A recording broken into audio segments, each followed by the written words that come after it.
Network Marketing Pro is proud to present the national bestseller, Go Pro, 7 Steps to Becoming a Network Marketing Professional, read by its author, Eric Worre. I remember the day I was introduced to network marketing for the first time. It was January 1988.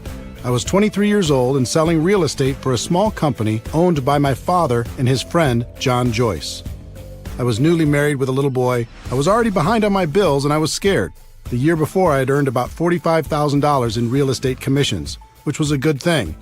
The problem was that I'd spent about $60,000 and didn't save any money to pay my taxes, which would be due in just a few months. When John Joyce came to my desk that day and said, "Eric, I think I have a way for us to make some extra money," I said, "Tell me more." He went on to say a good friend of his had something to show us and had invited us to his house. So I got in the car with John and my dad and drove over to check it out. When we arrived, he brought us into his living room, popped a tape into his VCR and hit play. I sat and watched this crazy video. It was filled with mansions and limousines and testimonials of people making fortunes virtually overnight. It was so over the top, I just couldn't believe it to be true. So I proceeded to tell everyone I thought it was a bad idea and I wasn't interested. My natural mental filters just couldn't let it in. Then something interesting happened. John and my dad said, "Okay, that's too bad, but we're going to do it anyway." This had a major impact on me because the only thing worse than being broke and in debt was the thought of seeing these two go on to make huge money without me. So I changed my attitude, pulled my dad aside, and asked him if he'd loan me some money to sign up. Thank God he said yes, because deciding to become a network marketing distributor completely changed my life. When I got started, I treated my business like most people do, which is to say I didn't treat it like a business at all. I got in, made some phone calls, and hoped my timing and positioning was enough for me to get lucky and make a few bucks. And at first it worked. I did make some money, and it was very exciting, although I have to disclose something to you. For those first few months, my entire strategy was to quickly call all of my dad's contacts before he had time to get to them. I thought if I called them, told them my dad and John Joyce were involved, and got them to a meeting or to watch a video, then if they were interested, my dad wouldn't fight over who got the credit, since I was in his organization. I had limited success with this, but as you can imagine, it didn't last long. So 3 months after I got started, my network marketing income dried right up. And when it did, my positive attitude completely went away. I started to blame everything and everyone for my lack of success. My upline wasn't giving me enough help. The company didn't provide adequate training. I didn't know enough people. No one would respect me because I was so young. I blamed the product. I blamed the company. I blamed the economy. I blamed everyone but myself. But I had a big problem. Blaming the world wasn't helping to pay my bills. And I'd walked away from real estate after that first commission check. It was going to take too long to get a real estate commission, and I had no college degree, so getting a decent paying job was out of the question. The only place I could go to create some cash flow was back to network marketing. So I put my head down and went to work. At first, it wasn't easy. In fact, in my first 3 years, I rebuilt my organization 7 times. I'd build it up and it would crash, and I'd build it up again and it would crash over and over and over again.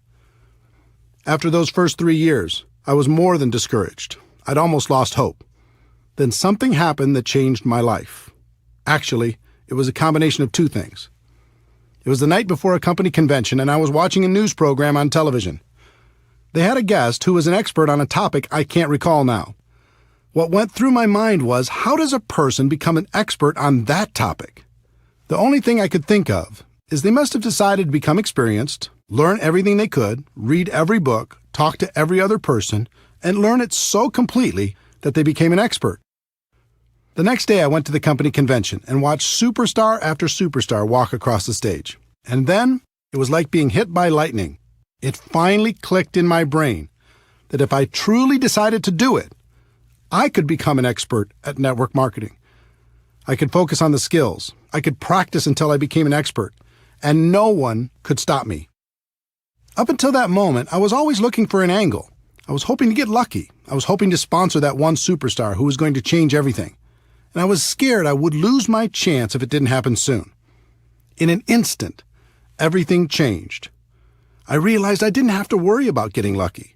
Timing and positioning were nice, but not necessary for my long-term success. I didn't have to worry about my upline, knowing the right people, or anything else. All I had to do was become an expert. So I decided that day to change my focus and develop the skills to become a network marketing professional. It was a day that changed my life. Since then, my life has been an amazing adventure. Network marketing became a career for me.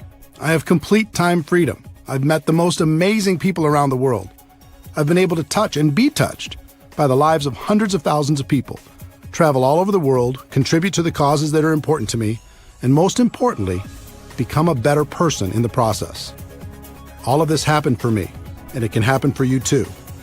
In this audiobook, I'm going to give you the fundamental principles that can guide you to becoming a network marketing professional. They've served me well over the past few decades, and I know they'll serve you just as well. Welcome to an exciting adventure.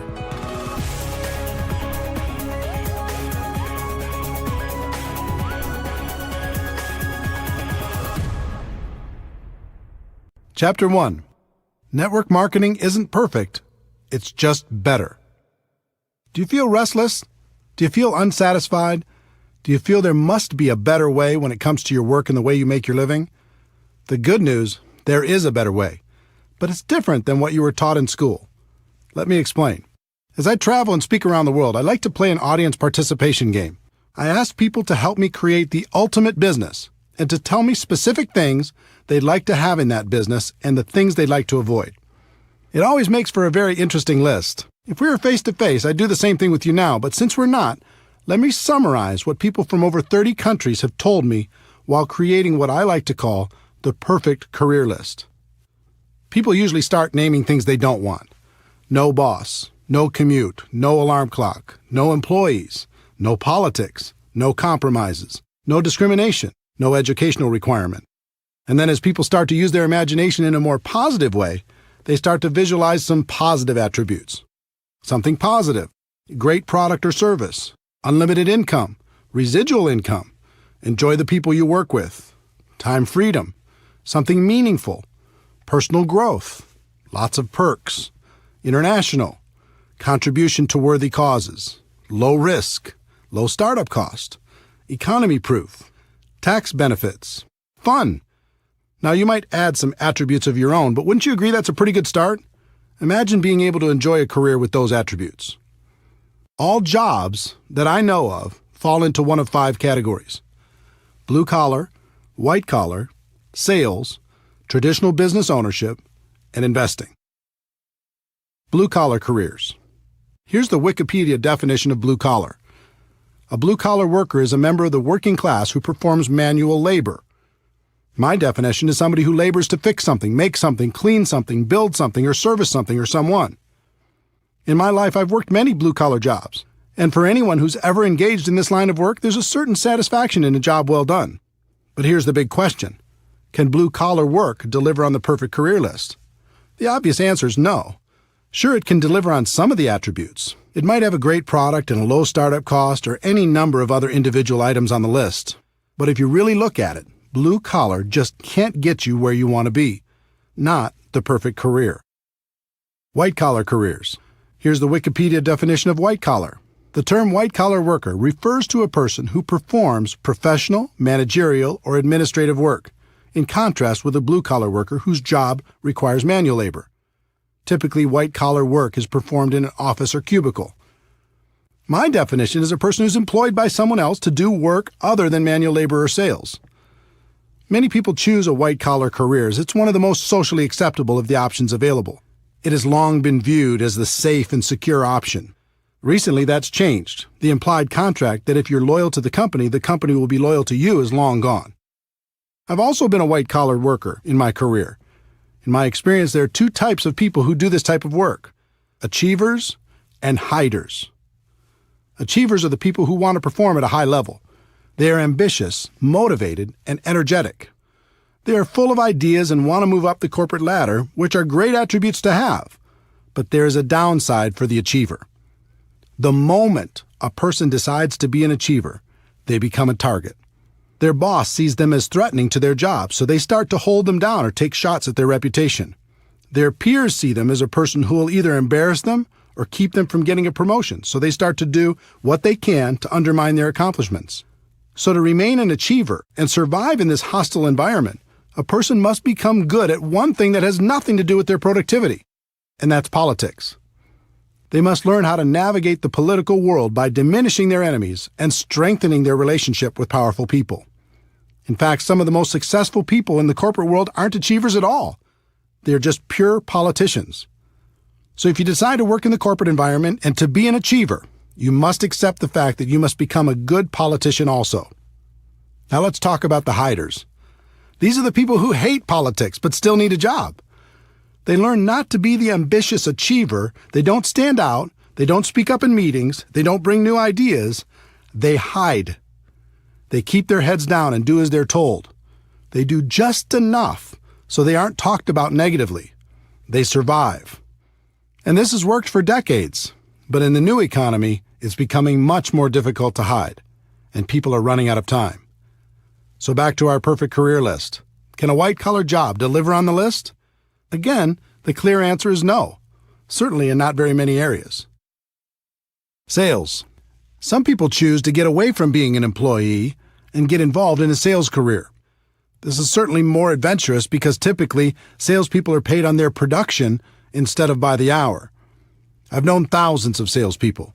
There's a common theme I've noticed over the course of my career.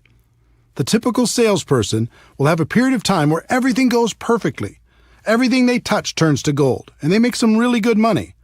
As soon as that happens, they almost always set their lifestyle to that level of income. They buy a new house, get new cars, put their kids in better schools, purchase a vacation home, the works. Everything's great for a while. And then something changes. The company changes the compensation plan. Their territory gets reduced. A competitor shows up. They lose their best customer. The economy goes into recession. New technology makes their offer less valuable, or government regulations change their industry. These are just a few examples. There are hundreds more reasons why the salesperson's world could, and probably will, get more complicated. When that happens, with the big lifestyle they've developed, now 40 hours a week isn't enough to pay the bills. So they go to 50 hours a week, and then 60, and then 70. And then their life gets very small. Yes, they have the stuff, but they don't have the time to enjoy it. The other challenge for the sales career is, no matter how a person does, they still start at zero the next day. It can be tiring to live under that kind of pressure over a long period of time. Can a sales career pay the bills? Sure. But can it deliver on the perfect career we described earlier? Again, the answer is no. Traditional business ownership. Some people opt for the big dream, building their own business where they're the boss and they call the shots. It's an exciting idea, isn't it? Here's the reality for most people. Step 1. They use their life savings, take on new debt, and many times borrow money from friends and family to get started. Step 2. They take on more debt in the form of leases and personal guarantees in just about every direction. Step 3. Now, instead of focusing on what they're good at, let's say they were great at sales and decided to start their own business, they have to be all things to all people. They act as attorney for legal matters, accountant for financial matters, babysitter for employee matters, negotiator for purchasing matters, and collection agency for accounts receivable matters. They even get to take out the garbage. They're doing everything but selling, which is what they were good at in the first place. Step 4. They struggle. Instead of owning the business owns them. They're the first person to work and the last person to leave, and after everyone else gets paid, they might be able to take home enough money to pay their own bills, let alone reduce the debt they incurred to start the business in the first place. Step 5. They succeed or they fail. They either hit a point down the road where the business is successful, or they fail, many times filing for bankruptcy and falling back into a corporate or sales job. And even if they are successful, that usually means a lifetime of long hours and stress. Sounds romantic, doesn't it? If you haven't started your own business before, ask friends who have if this description isn't accurate. Most people who start their own traditional business aren't worried about getting a return on their investment. They just want a return of their investment. It's pretty clear that traditional business ownership can't provide the perfect career as we've described it. The investor. The last category of ways to earn a living in the world today is to be an investor. And what do you need to become an investor? Money, right? If you don't have a lot of money, it's going to be very difficult to earn a living from the return on your investments, especially if you try to be conservative to reduce the risk of loss. But let's say you do. What's the next thing you need in order to be a successful investor? You need to have incredible knowledge and skill. I know more people than I could count who were skillful real estate investors over the years. But when things radically changed in the real estate market, their skill couldn't help them. They lost big. Would you like to invest in someone's traditional small business? Good luck. In most cases, you won't be an investor. You're more likely to be a philanthropist. How about the stock market? People do great there, don't they? A few do, at least from time to time. But I know more people who've lost than have won, especially in the past decade. It's very difficult to have guaranteed returns when you're not in control. And trust me, as an investor, you are not in control. Anything can happen, and it can happen overnight. Let me tell you a story to illustrate that point. In late 2001, I was living large. I'd sold a company I co-founded and was working as a very highly paid consultant.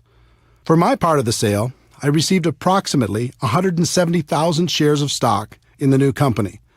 It was publicly traded on the New York Stock Exchange and selling for about $44 a share, which meant the value of my stock was around $7.5 million. I had big income and a great portfolio. Life was good. I used part of the stock to secure a home construction loan of about $2 million for a dream house I was building. As for the rest, I didn't diversify because I knew the company was in great shape with a good product and an amazing sales force. Then something out of my control happened. Overnight, the stock went to $37 a share because a group of investors had targeted the company and shorted the stock. In other words, the lower the stock price went, the more money they'd make. I thought it was ridiculous because the company was doing great. So I bought some more shares at $37, using my existing shares as collateral, knowing the price would go back up. It went to $33. I bought more shares. It went to $27. I started getting margin calls, which meant if I didn't send them money, they were going to start selling my shares to cover the losses. I didn't have it to send. The stock continued to go down. It went all the way to $10 a share, and my $7.5 million was gone. Poof. All in less than 90 days. Now, the stock eventually came back and the company was taken private for $65 a share, but I wasn't there to capitalize on it. I was wiped out. Could I have been smarter? Sure. Did I make mistakes? Absolutely. But here's the lesson. If you're going to be an investor, you have to accept that things will be taken out of your control from time to time. And when that happens, it can be very expensive. So back to our perfect career list. Can being an investor deliver on that list? I don't think so. We've talked about blue-collar work, white-collar work, sales, traditional business ownership, and investing.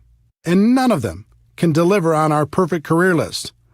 So is the perfect career even possible? The answer is yes, but to get there, you need to understand that everything is changing. The old models of compensation are dead or dying, and we are going through the biggest economic shift in any of our lifetimes.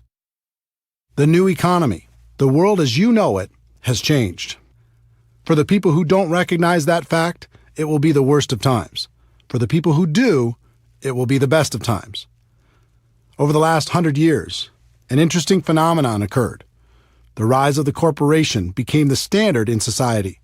The safe and respected place for people to exist in the world was as an employee. Step 1, go to school and learn how to be an employee. Step 2, find a company that will employ you. Step 3, work for that company for 40 years. Step 4, retire. In recent decades, the promise of being rewarded by the company for your loyalty and hard work has been exposed as a myth. People began to realize the loyalty they were giving to their company was not being given in return. So a different process evolved. Step 1, go to school to learn to be an employee. Step 2, find a company that will employ you.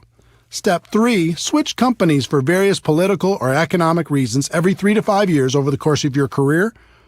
Step 4, find that you can't retire comfortably after 40 years, so you keep working. And now we're going through the biggest shift in any of our lifetimes. For a century, companies have paid people by the hour, by the week, or by the year. That's changing on a global level. The world is moving towards a performance economy, and it's already happening. Here's what that means. In the future, you're only going to be paid for performance. You won't be paid for your time anymore. Servers in the food industry already live in this model. They get a very low hourly wage required by law, and they make their living through tips based upon their performance. If you can imagine the same model being applied to virtually every job in the world, you'll see what's coming. The person cleaning the rooms in a hotel won't be paid by the hour anymore. They'll be paid by the room. For office workers, here's an example. A person has a $60,000 annual salary. Step one, the company will lower that salary to something like $50,000 because with today's marketplace, there's other people who will take the job for a lower amount.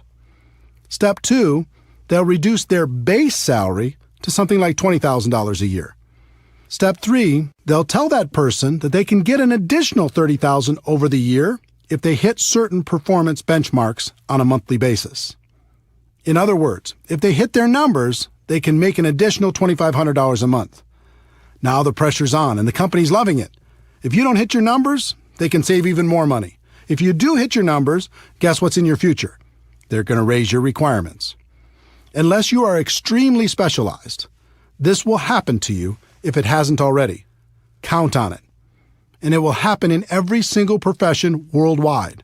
The evolution has begun. Why is this happening? One, it's a better model for the company. They'll get better results with less expense. Two, the new economy needs fewer people, so the company has more people competing for fewer and fewer jobs. Let me explain why the new economy needs fewer people. The exponential rise of technology has changed everything. Over 100 years ago, 90% of the population worked in agriculture. Today, because of dramatic efficiencies, it's less than 1%, and the farming jobs are gone. Remember customer service call centers where you talk to people? Today you talk to a machine, and those jobs are gone. Remember when companies had a massive amount of salespeople? Now people order online, and those sales jobs are gone. Remember Blockbuster Video and all of its employees? Now people watch movies on their handheld or tablet devices, and those jobs are gone. I love books, but go to your local bookstore while you can. They'll be history soon, and so will the jobs provided by those stores. I could go on through virtually every work category in the world. Technology and efficiency are eliminating jobs every single day, and there's nothing we can do to stop it.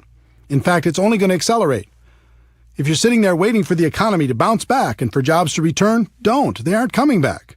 Just like the children of farmers saw the handwriting on the wall and left farming for new vocations, the same thing is happening for people working in old economy jobs. To survive, they'll need to open their eyes to this reality and find something new. Network marketing is better. The best way I know to not only survive but to thrive in the new economy is network marketing. There are important products and services in the world today that need to be promoted to the people who need them. Consumers still need to be educated. Companies have choices.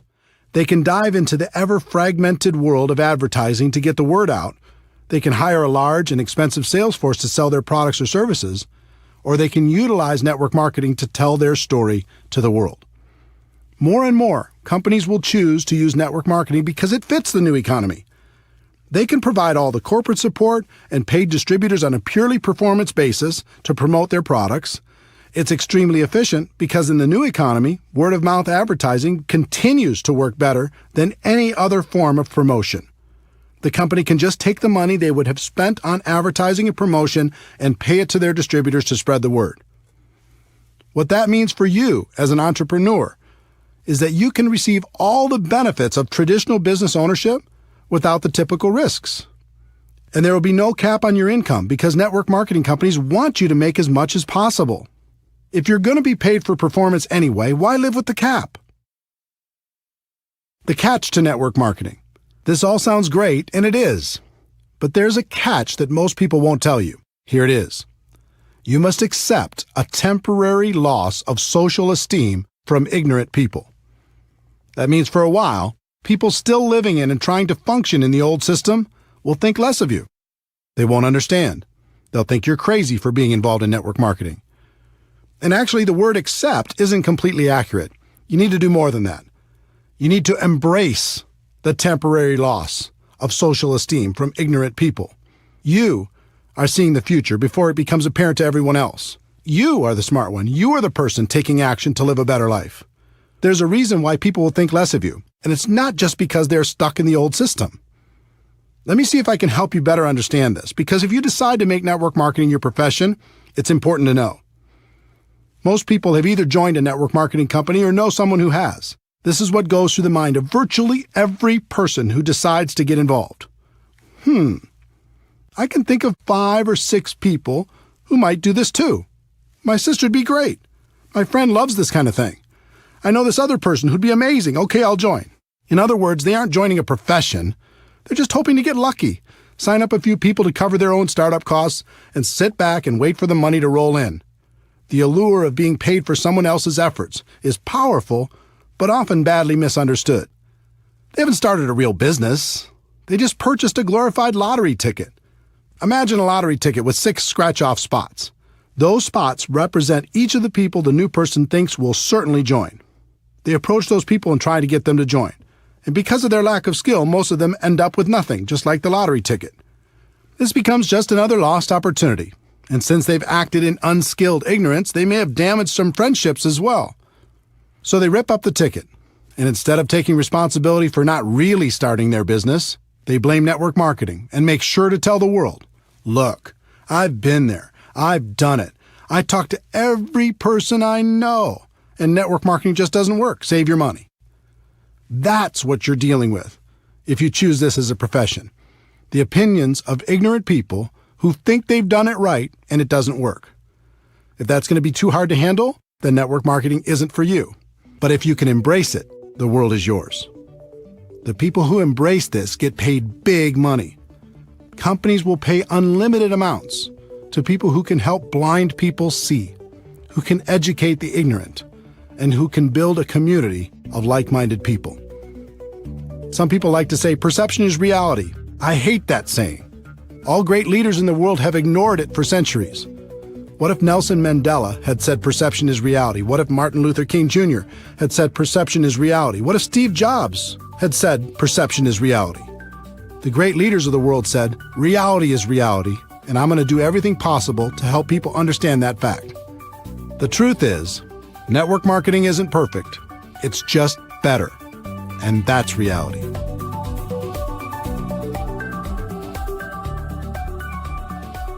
Chapter 2.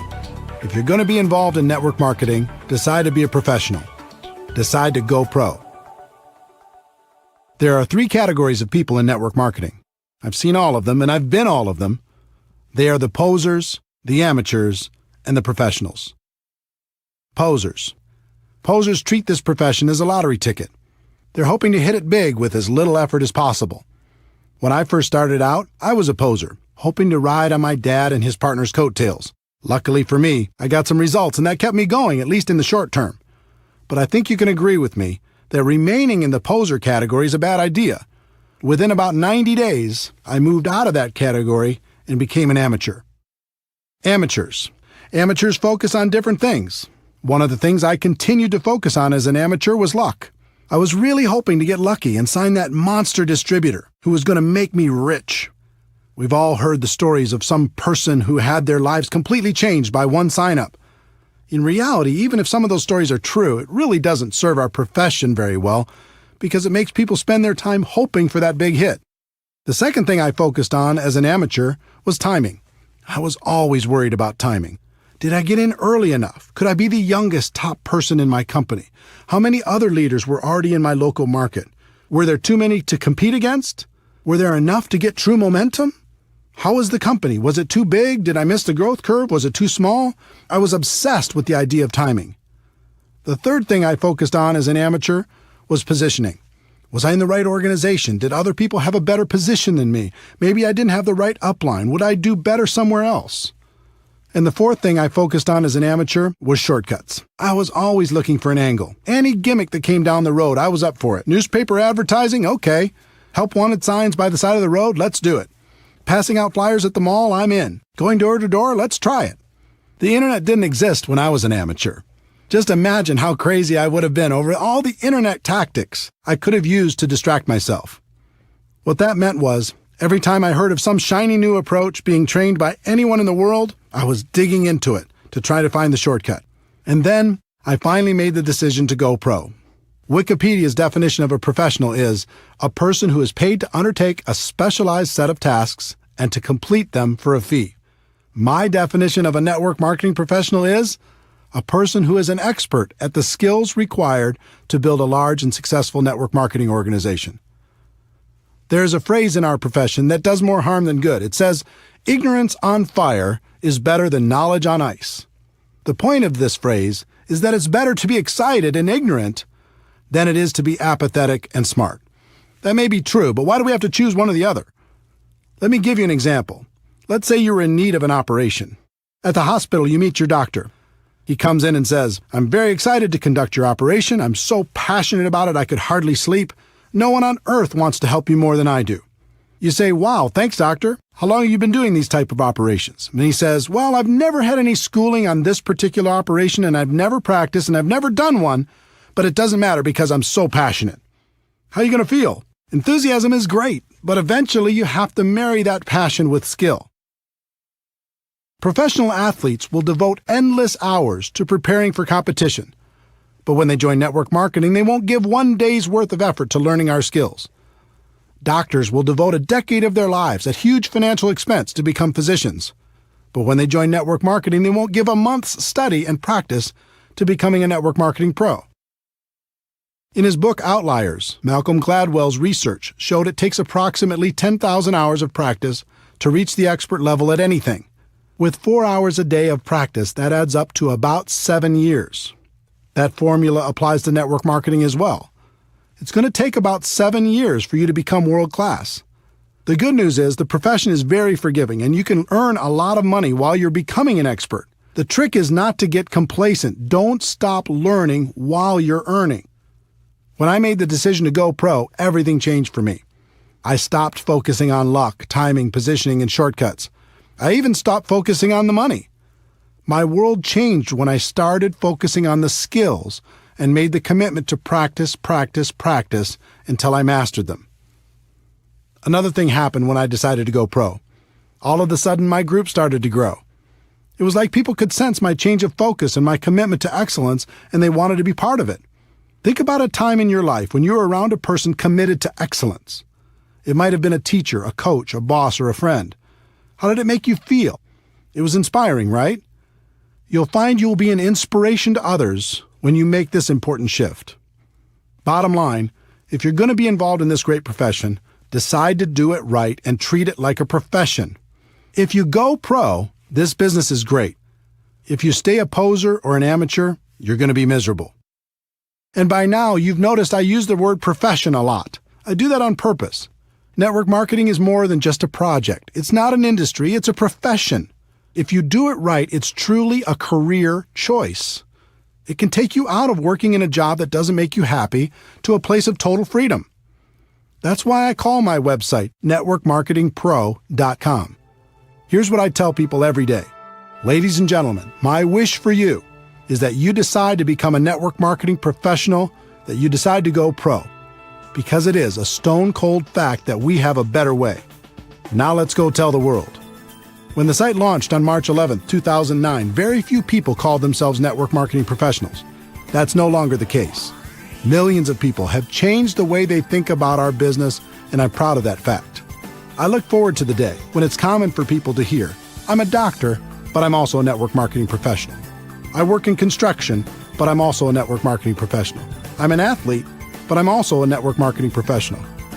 The more people hear those words, the more the world will be ready for a better way.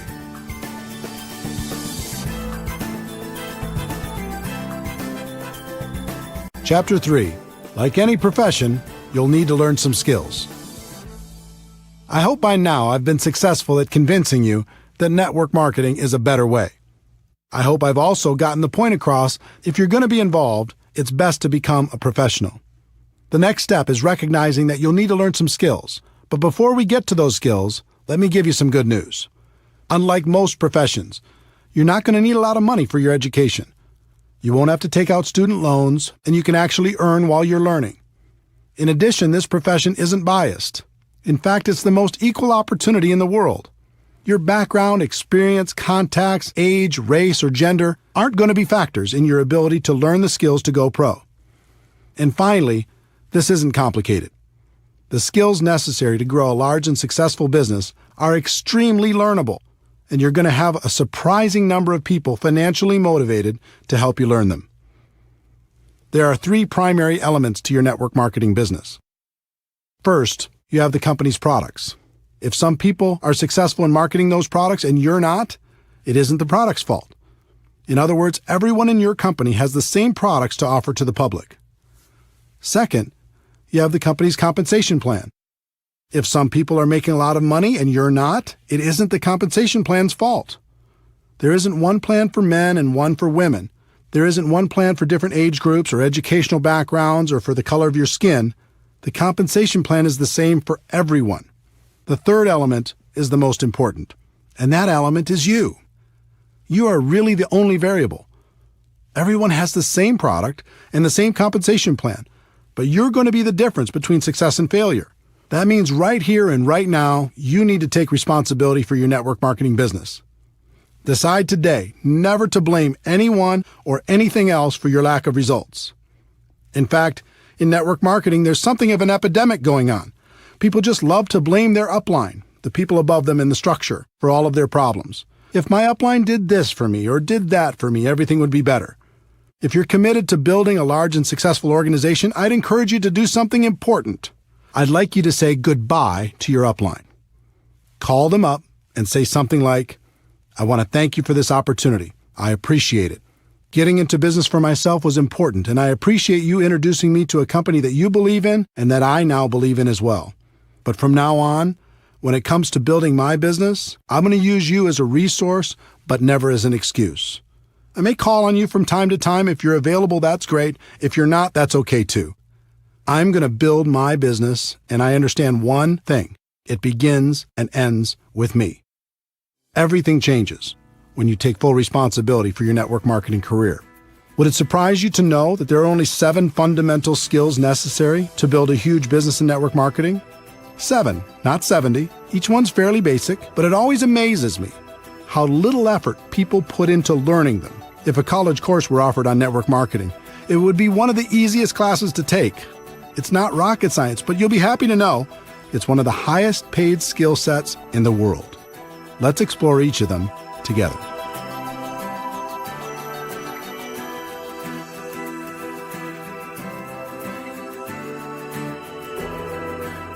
Chapter 4. Skill number 1, finding prospects. When people look at network marketing, one of their big questions is, do I know anybody? They believe if they know a lot of people, they can have lots of success, and if they don't know a lot of people, they don't have a chance. It sounds logical, but it's just not true. As I mentioned in Chapter 2, there are 3 kinds of people in network marketing: posers, amateurs, and professionals. When it comes to finding prospects, the posers will make a mental list of 3 or 4 or 5 people they hope will join their business, and their entire future is based upon the response of those few people. If they're lucky enough to get one of them, they can extend the life of their career for a short time. They might even make another mental list of 3 or 4 people. Hopefully, they'll eventually decide to stop being a poser and upgrade to the amateur ranks. Would it surprise you to know that approximately 80% of all the people who join network marketing approach the task of building a business as posers? It's true. 8 out of 10 distributors first approach their business with the poser mentality. They make a small mental list and see what happens. They never set out to develop the necessary skills. Your job is to make sure you're not one of them and to help your team do the same. Educate people. Help them understand how powerful this opportunity can be if they treat it with respect. For the posers, their only real chance is luck, and that luck had better happen fast. The second group is the amateurs. Instead of a small mental list, these people make a written list, which is a step in the right direction. Let's say they make a list of 100 prospects. They charge out there with excitement, but not a lot of skill. They begin prospecting and their list begins to diminish. As it grows smaller and smaller, their anxiety grows higher and higher. Their biggest fear is running out of people to talk to. I know that was my biggest fear. In my early 20s, my list wasn't anything to brag about. As I mentioned before, I tried to use my parents' contacts at the beginning, and it didn't take long for me to run out of names. Soon everyone in my world knew what I was doing and had either said yes or no. It was scary. I felt like if I didn't find some great people from my list and find them soon, I was going to fail in this business. It never occurred to me that finding quality people to prospect was a skill. Up until this point in my career, I always viewed the list as the ticket to wealth. If you had a good list, you'd succeed.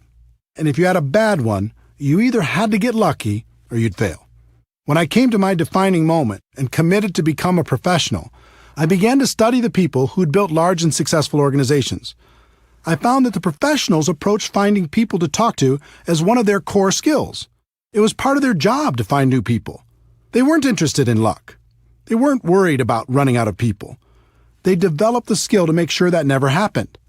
The professionals started with a written list, but then they made the focused commitment to never stop adding to the list. They created something called an active candidate list.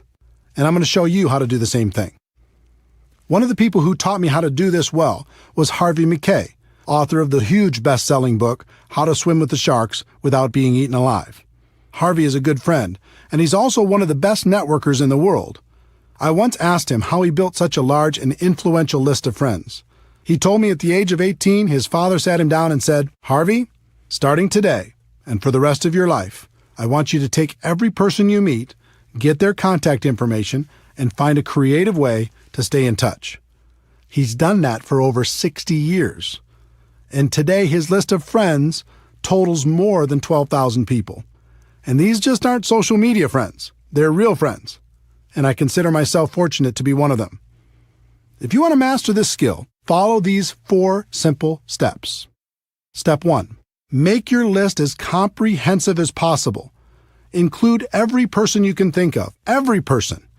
It doesn't matter if you think they are a prospect or not. Your database will be one of your most important assets. Everyone goes on the list. If they're negative, put them on your list. If you hate them, put them on your list. If they're your best friend, put them on your list. If they said, "I'll never be involved in network marketing," put them on your list. If they're 98 years old, put them on your list. If they're 18 years old, put them on your list. It's important to do this because as you empty your mind out on paper, it will make more room for new context to find room in there. When you write down your nephew, you begin to think about the circle of people around your nephew. All of these connections will become apparent to you as you make your list more and more comprehensive. Think about everything. Every organization you've ever been involved in, every group you've ever been a part of, everything you've ever done. If you do this right, it'll end up being hundreds and hundreds and maybe even thousands of people.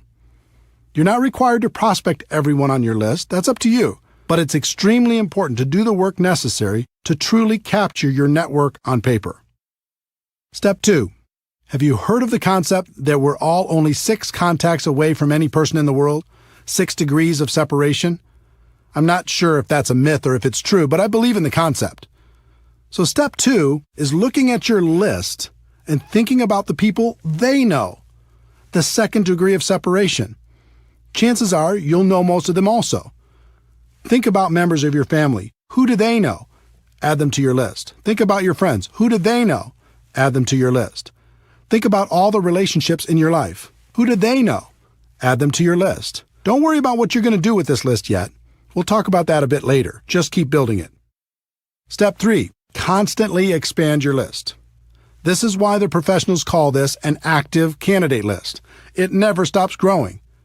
The pros have a goal to add at least 2 people to their list every single day. They may not prospect them, but as Harvey Mackay's father said, they go on the list, and you should find a creative way to stay in touch. Harvey's book, Dig Your Well Before You're Thirsty, deals with this concept. If you think about this as a core skill, you realize it isn't very hard. You come into contact with people every day. Just add them to your list. You meet people through online social media. Add them to your list. You do business with new people. Add them to your list. My friend Jordan Adler is the author of Beach Money. He's also a 7-figure-a-year earner in network marketing. He's a master at step 3. He just lives his life and is always making new friends. And if you look at his business, almost all of the people he's recruited into his huge organization are people he didn't know before he started his network marketing business. He's a pro. Professionals develop a higher level of awareness. They pay attention to the world. They know they'll be introduced to new people all the time. Posers and amateurs don't even notice. They just go through their day saying, "What people? I don't see any people." How hard would it be to raise your awareness and add 2 new people a day to your list? Think about it. If you did that 6 days a week, that is over 600 new people a year. Do that for 5 years, and it's over 3,000 people. Can you see why professionals don't worry about running out of people to talk to? Please understand, I'm not saying you should assault these people with your pitch the moment you're introduced. Some people in network marketing make that mistake, and it's not good. Just add them to your list, make friends, develop a connection, and when the time is right, you can help them understand what you have to offer. Step 4, network on purpose. Professionals network on purpose. It's hard to meet new people if you're hiding from the world. Get out there, have some fun, join a new gym, have fun with a new hobby, volunteer for a cause that's important to you. Find places and organizations where you can meet new people. Not only will it be good for your business, but you'll also make some great friends.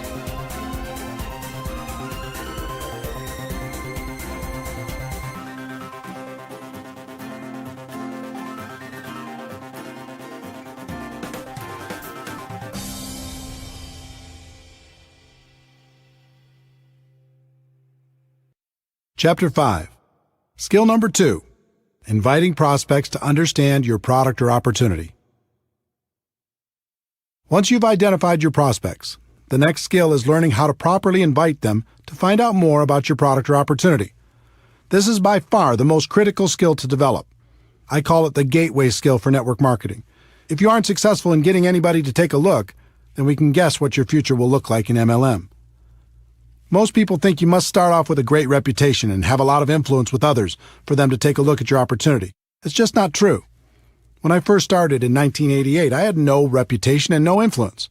I barely escaped high school, attended one semester of community college before dropping out, and had a total of 18 jobs, all before the age of 23.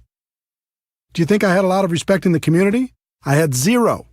And since I was a $5 to $10 an hour person, all of my friends were the same, so they weren't much help. Most of them were still living with their parents. But I was desperate, and I was scrappy. In the beginning, I made up in numbers what I lacked in skill. I called everyone I knew, and I gave them my pitch. A few of them joined. Most didn't. I placed ads in the local newspaper. I gave all of the people who responded my pitch. From all of that activity, a few joined. Most didn't. I tried everything. I was like a hunter with the goal of bagging an elephant. I went around with my gun/opportunity in my hand and shot at everything that moved. I didn't really care about relationships. All I cared about was getting the new recruit. My attitude was some will, some won't, so what, next. But because I was a hunter, everyone around me felt hunted, and they started to avoid me, and it wasn't fun. Even worse, the people I did get to join my business tried to do the same thing I was doing, failed, and then quit. After 3 or 4 years of frustration, I came to my defining moment and started studying successful people in MLM to see what they did. What I found surprised me. They weren't hunters. They were more like farmers. They built relationships. They built friendships. They learned how to build trust with the people they met, and were able to skillfully transfer the belief they had about their products and opportunity. Their goal wasn't to immediately recruit their prospects. Their initial objective was to educate their prospects on what they had to offer, and then let those prospects decide if it was something they wanted to do. This was a huge switch in strategy for me, and I began to look at things differently. I put myself in the prospect's shoes and thought about what would be attractive to me, and alternatively, what would cause me to put up my defenses. I realized why the pros had such great results. Instead of acting like sharks, they were more like coaches or consultants. They built relationships and then offered common-sense solutions to people's problems. Who wouldn't like that? The other thing I noticed with the professionals is they didn't pitch their product or opportunity. Instead, when the timing was appropriate, they just invited people to do one of two things, based upon the individual prospect situation. The first thing they did was invite people to attend some sort of event, such as a one-on-one or two-on-one meeting with another member of their team, or a 3-way phone call conversation, a small group presentation in their home, an online webinar, a local hotel meeting, or some larger company event or convention. Professionals understand that personal interaction is a critical component when it comes to building trust and transferring belief, so they try to connect people as much as possible. The second thing they did was invite people to review some sort of tool. I'm a big believer in using tools to help educate a prospect. Tools take many forms. There are CDs, DVDs, magazines, brochures, websites, and online presentations. With some companies, you can even let people sample the product and treat that as a tool.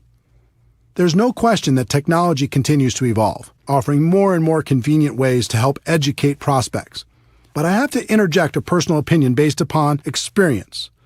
While technology allows us to get people quality information quickly, there's nothing like a physical tool. In a world of bits and bytes and in a network marketing world where it's important to build trust, a physical tool makes it real. Of the two methods used to help educate the prospect, events are the most effective. There are lots of reasons. There's a physical interaction from meeting with people, and that helps build trust. There's the important element of social proof. It's valuable for the prospect to see that there's other people actively involved and find out what those people are like. There's education on the product and the financial opportunity. They get to see firsthand the kind of support that's involved, and they realize they won't have to do everything by themselves. In most cases, there's an excitement and urgency at these events, and they get to hear stories of how things are going for other people. Those are some of the benefits. The only downside to events is they can be difficult to schedule and confirm, especially for a brand new person. If you don't have the skills, it's fairly common to invite 20 people and have 1 or 2 show up, and that can be very discouraging. For building a large and duplicating organization, I found that a tool is a better first step. Remember, our goal is education and understanding. We want people to know what we have and understand how it can benefit their lives. A tool is a great way for people to become educated and hopefully excited in the middle of their busy lives. They might not have time to drive across town to meet with you, but they can listen to a CD in their car or watch a short DVD, read a magazine, or watch an online presentation. If you were to look back at my career, you'd see that tools changed everything for me. In 1990, my company came out with a video that was dynamic and exciting. Even though it was wildly expensive at $15 each, back then it was worth it. Because when you learned how to invite people to watch that video, the results were dramatic. Everyone in the company became focused on a daily method of operation that centered around inviting people to watch our video. We allowed no distractions. Our entire culture revolved around this strategy, and our growth went through the roof. Events were still very important, but they were a second step after a person watched our video. By adopting this new approach, my organization finally broke out, and I was able to enjoy the experience of having a group that grew with or without me. It was more fun than I can describe. My group grew from a few dozen to a few hundred and then a few thousand. All I did was learn how to successfully invite people to watch a video, follow it up with an invitation to an event, and teach everyone else to do the same thing. The second career breakthrough took the form of an audio cassette. Yes, I said cassette. This was 1992, and that's all we had. The company was launching something new and exciting, and this time I personally recorded an audio that explained the opportunity in detail.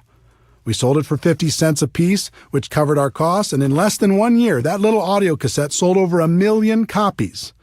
We taught people how to invite prospects to take that cassette, put it in their car, and listen to it right away. The results were amazing. We trained people to get 100 cassettes at first, get them out to everyone they knew, and then had them focus on getting out 2 a day after that. Using that simple system, my income grew to almost $1 million a year. Different companies use different tools and event strategies to grow their business. Some use home parties, some use online presentations, some use one-on-ones with magazines and flip charts. Find what's working best in your particular company, develop your daily method of operation, and then train your people how to effectively do the same and invite their prospects to plug in. As a professional, you're going to be inviting your prospects to review a tool or attend an event. Here's what you're not going to be doing. You're not going to be pitching people and trying to dazzle the world with your wisdom. That approach will feed your ego, but steal from your bank account. Let me give you my formula for financial independence in network marketing. Your ability to get a large group of people to consistently do a few simple things over an extended period of time. It was this formula that helped me break out of network marketing mediocrity, and it will help you do the same. For years, I focused and depended on my ability to persuade other people to join me. Then I graduated to finding a few key leaders I could train to do what I was doing. And finally, I learned the formula I just gave you and began to focus on getting a large group of people to consistently do just a few simple things and to keep doing them. When that happened, everything changed for the better. Those are the fundamentals. Let's take a moment to talk about the emotions of inviting. There are 4 basic rules.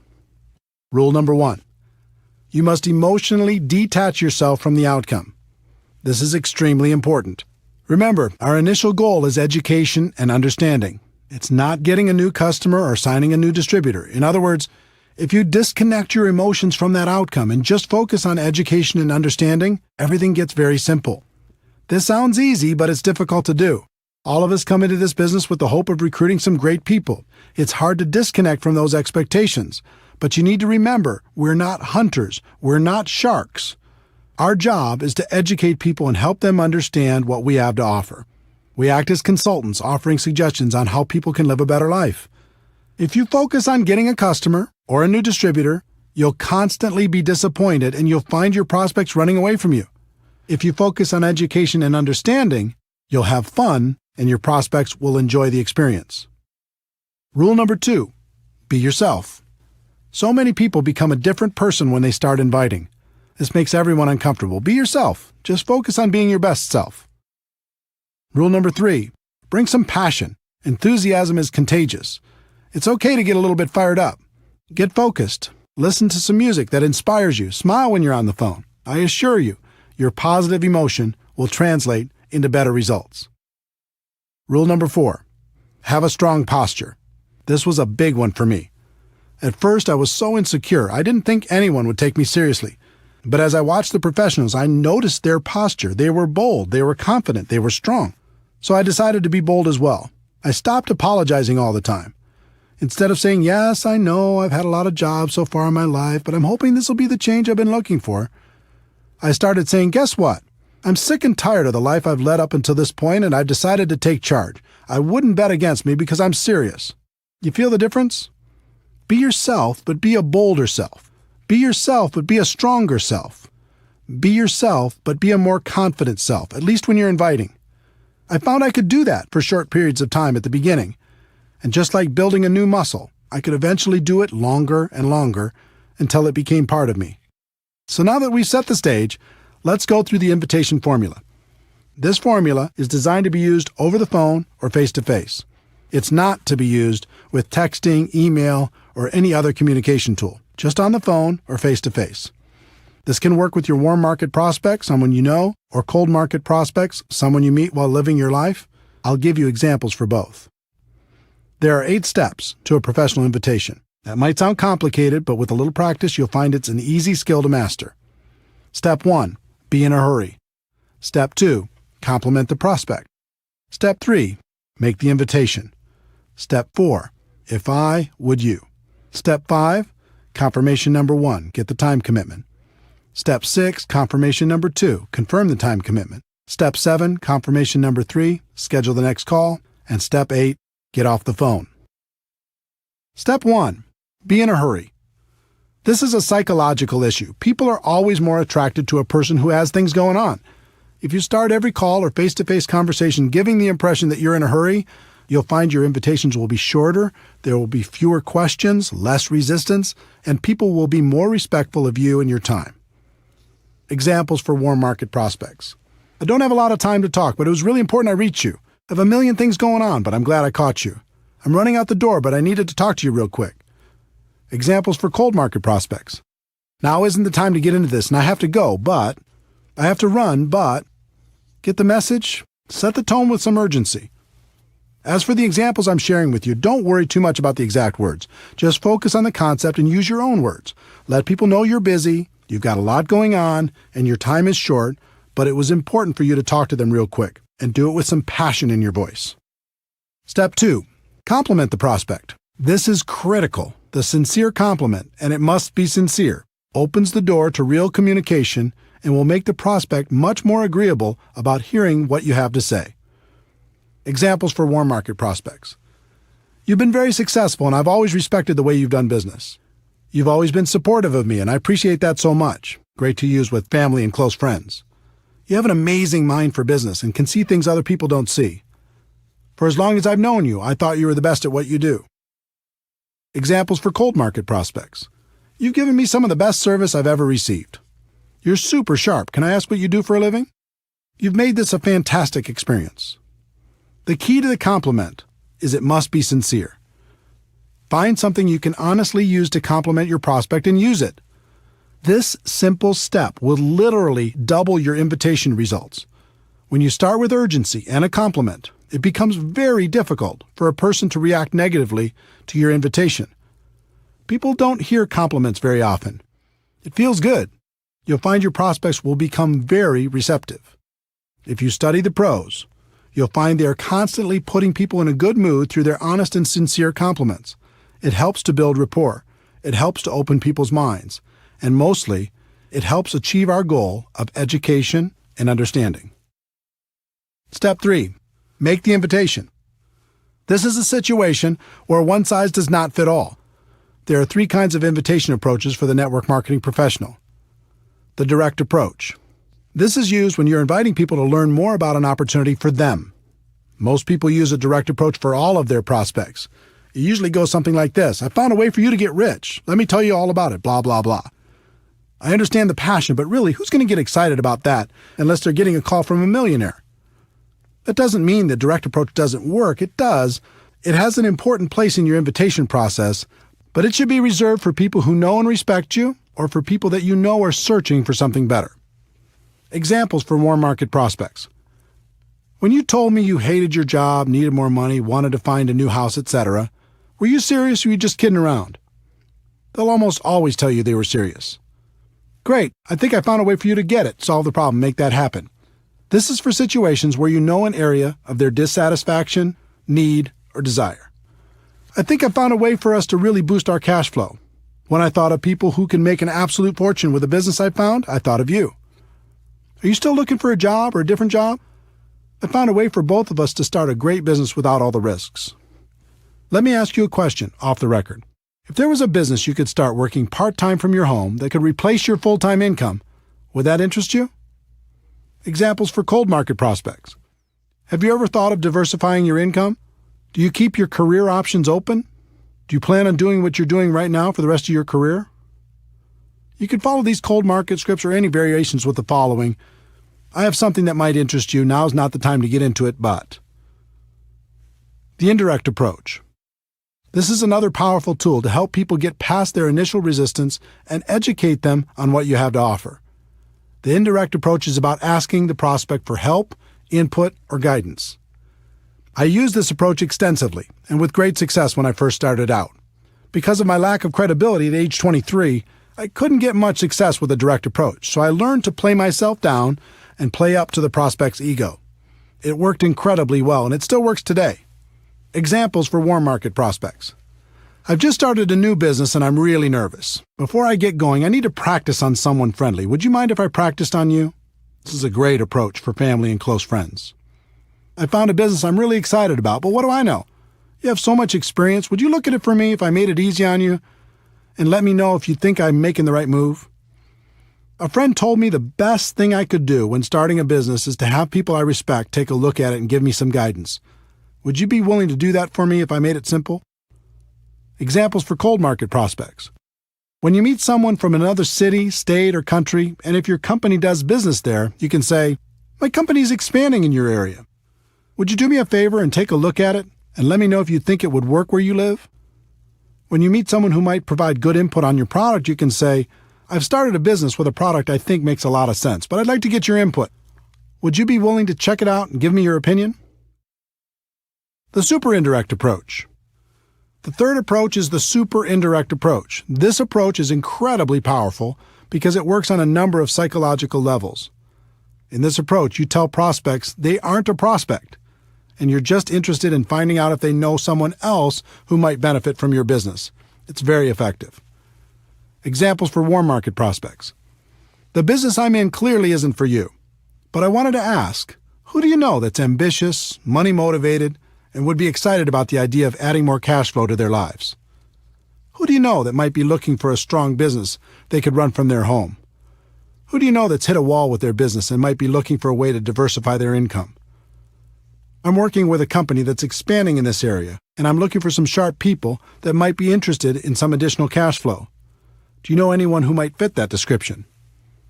In most cases, they're going to ask you for more information before they give you any names. Behind that request will be curiosity and intrigue, thinking this might be for them, but they're not going to admit that to you yet. When they ask for more information, you can respond with, "That makes sense." You'll want to know more about it before you refer some of your contacts. Then you could just move to step 4. Examples for cold market prospects. Cold market is exactly the same as warm market for the super indirect approach. Just use the warm market scripts or any variation that's comfortable for you. Step 4. If I would you. This question has been my secret weapon for a very long time. It is by far the most powerful phrase I've come across in building a large and successful network marketing business.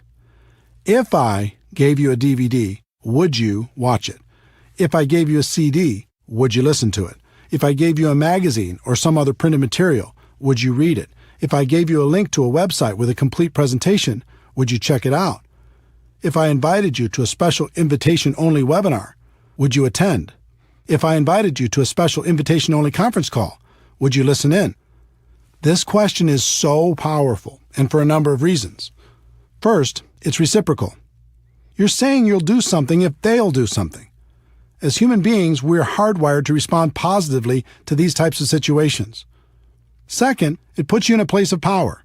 You're in control. You're not begging. You're not asking for favors. You're simply offering a value exchange. And third, it implies that you have something of value to offer. You're saying that you will do something, but not unless the other person will do something in exchange. When you value what you have, people will respect you. When I first started, I didn't know about this magical question. I just said things like, I really, really, really want you to watch my video, try my product, listen to the CD, etc. You can imagine the results. The whole psychology of it is weak. If you use if I would you, you're having a business conversation. If you use I really, really, really want you, now you sound desperate, and a desperate distributor is not attractive. If you've used this approach, you already know what I'm talking about. If I would you gets results. It gets people to say yes. It helps prospects see what we have in a different light. Remember, our goal is education and understanding. If I would you helps us achieve that goal. If you started the call with urgency, complimented the prospect, made the invitation, and asked if I would you, their answer will be yes almost 100% of the time, and you can just go to step 5. If they ask for more information first, just respond with, I understand you want more information, but everything you're looking for is on the CD, DVD, printed piece, link, etc. The fastest way for you to really understand what I'm talking about will be for you to review that material. So if I gave it to you, would you review it? If they say no, then thank them for their time and move on. Also, review steps 1 through 3 to see where you might have done better, but do not give your material to them. So you've gone through the first 4 steps and the person said yes. Success. They've agreed to review your tool. Does that mean they'll follow through? Nope. In fact, only about 5% of your prospects will do what they said they would do if you just use the first 4 steps, and 5% is not a good number. To get closer to 80%, you need to complete the invitation process professionally. Step 5. Confirmation number 1. Get the time commitment. You've asked if I would you, and they've said yes. The next step is to get a time commitment. When do you think you could watch the DVD for sure? When do you think you could listen to the CD for sure? When do you think you could read the magazine for sure? When do you think you could watch the link for sure? Don't suggest a time for them. That's another mistake I made early on in my career. Just ask the question and wait for them to respond. This question makes them think about their schedule and their commitments, find a place to review your tool, and communicate that back to you. In other words, it makes it real. When you first asked if I would you and they said yes, it was someday. When you get the time commitment, it starts to be real. The only thing that matters is that they give you a time. It doesn't matter what that time is. Let them think about their schedule and tell you when they will have reviewed the materials for sure. About 90% of the time, they'll give you an answer. The other 10% of the time, they'll be vague, saying something like, I'll try to do it sometime. If they do that, then tell them, I don't want to waste your time or mine. Why don't we just lock in a time when you'll have seen it for sure? Remember, they've already said they'll review it in step 4. This is just confirming the time. The key to all of this is that they've now said yes twice. The first time when they answered if I would you, and the second time when you received a time commitment from them. So now you can give them the tool, right? Wrong. You're not done yet. The professionals take a few more seconds to complete a couple more steps before they're finished. Step 6, confirmation number 2, confirm the time commitment. If they tell you they'll watch the DVD by Tuesday night, your response should be something like, so, if I call you Wednesday morning, you'll have seen it for sure, right?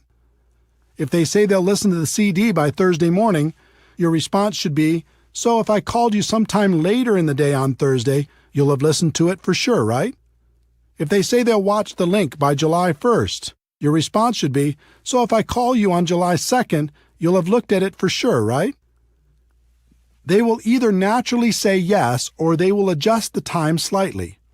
In any case, the significance of step 6 is now they've confirmed 3 times and they are much more likely to follow through. And the key is, this isn't an appointment you've set. It's an appointment they've set. They said they'd review the materials. They would do it by a specific time. And if you called them after that, they would have reviewed the materials. You've asked the questions. Their answers made the appointment. Step 7, confirmation number 3, schedule the next call. This step is simple. Just ask, what's the best number and time for me to call? They'll give you what works best for them, and now you have a real appointment. All you have to do is be sure to remember to call when you said you'd call. They've said yes 4 times. The whole invitation took a few minutes, and your chances of achieving your goal of education and understanding has gone from about 5% to about 80%. Step 8, get off the phone. Remember, you're in a hurry, right? Once you've confirmed the appointment, the best thing to say to someone is something like, "Great, we'll talk then, gotta run." Too many people make the appointment and then unmake it by talking and talking and talking. Remember, our goal is education and understanding, and we're going to let the third-party tool do most of the work. Here are some examples of all 8 steps. A person you know who hates their job, direct approach. "Hey, I don't have a lot of time to talk, but it was really important I reach you. Listen, you're one of the most financially intelligent people I know, and I've always respected that about you. When you told me you really didn't like your job, were you serious or were you just kidding around?" They say they were serious. "Great, I think I found a way for you to create an exit strategy. I have a CD that describes what I'm talking about better than I can. If I gave you this CD, would you listen to it?" They say yes. "When do you think you could listen to it for sure?" They say Tuesday. "So if I call you Wednesday morning, you'll have reviewed it for sure, right?" They say yes. "All right, I'll check back with you then. What's the best number and time for me to call?" They give me the information. "Got it. We'll talk then. Gotta run. Thanks." A good friend, indirect approach. "Hey, I'm running out the door, but I needed to talk to you real quick. Do you have a second?" "Great. Listen, you've always been so supportive of me, and I appreciate that so much. I've just started a new business, and I'm really nervous. Before I get going, I need to practice on someone friendly. Would you mind if I practiced on you?" They say sure. "Great. If I gave you a DVD that laid out the information in a professional way, would you watch it?" They say yes. "It's about 15 minutes long. When do you think you could watch it for sure?" They say Thursday. "So if I called you Friday morning, you'll have reviewed it for sure, right?" "Fantastic. What's the best number and time for me to call?" They give you the information. "Great. We'll talk then. Gotta run. Thanks." A highly successful person, super indirect approach. "I know you're busy, and I have a million things going on too, but I'm glad I caught you. You've been wildly successful, and I've always respected the way you've done business. I've recently started something new, and I'm looking for some sharp people. It's clearly not for you, but I wanted to ask, who do you know who's ambitious, money-motivated, and would be excited about the idea of adding a significant amount of cash flow to their lives?" They say they do know some people. "I understand that you'd want to know more about it before you recommend people. I have a DVD that explains exactly what I'm doing and the kind of people I'm looking for. It's brief. If I sent one to you, would you review it?" They say they would. "Thanks. When do you think you could view it for sure?" They say next Monday. "Okay, so if I call you next Tuesday, you'll have reviewed it for sure, right?" "Okay, I'll check back with you then. What's the best number and time for me to call?" They give the information. "Okay, great. Thanks again. I appreciate it so much. Talk to you next Tuesday." A cold market prospect who's done a good job selling you something. Direct approach. "Now isn't the time to get into this, and I have to go, but you're super sharp, and I happen to be looking for some sharp people. Do you plan on doing what you're doing now for the rest of your career?" They say no. "Good. I have something that might interest you. Now isn't the time to get into it, but I have a DVD that explains it all in great detail. If I gave it to you, would you watch it?" They say yes. "When do you think you could watch it for sure?" They say Sunday. "So if I called you Monday, you'll have reviewed it for sure, right?" They say yes. "All right, I'll check back with you then. What's the best number and time for me to call?" They give you their information. "Okay, here it is. Thanks again for the excellent service, and I'll talk to you soon." Are you feeling the flow of how this works? Obviously, there are many possible variations for different kinds of prospects, but I hope these examples help you understand how everything comes together. In terms of scripts, it's best if you get the basic concepts down and don't focus too hard on the exact script. Life doesn't work that way. But if you learn to let your prospect know you're in a hurry, then compliment them, then invite them, then pass on a tool with "if I would you," then confirm using the process I described, and finally get off the phone or complete the invite, you'll do just fine. Remember, in recruiting, there are no good or bad experiences, just learning experiences. On your journey to become a network marketing professional, the best thing that can happen is for you to develop the skills to recruit on demand in any situation. Then you never have to worry about being lucky. So practice, practice, practice.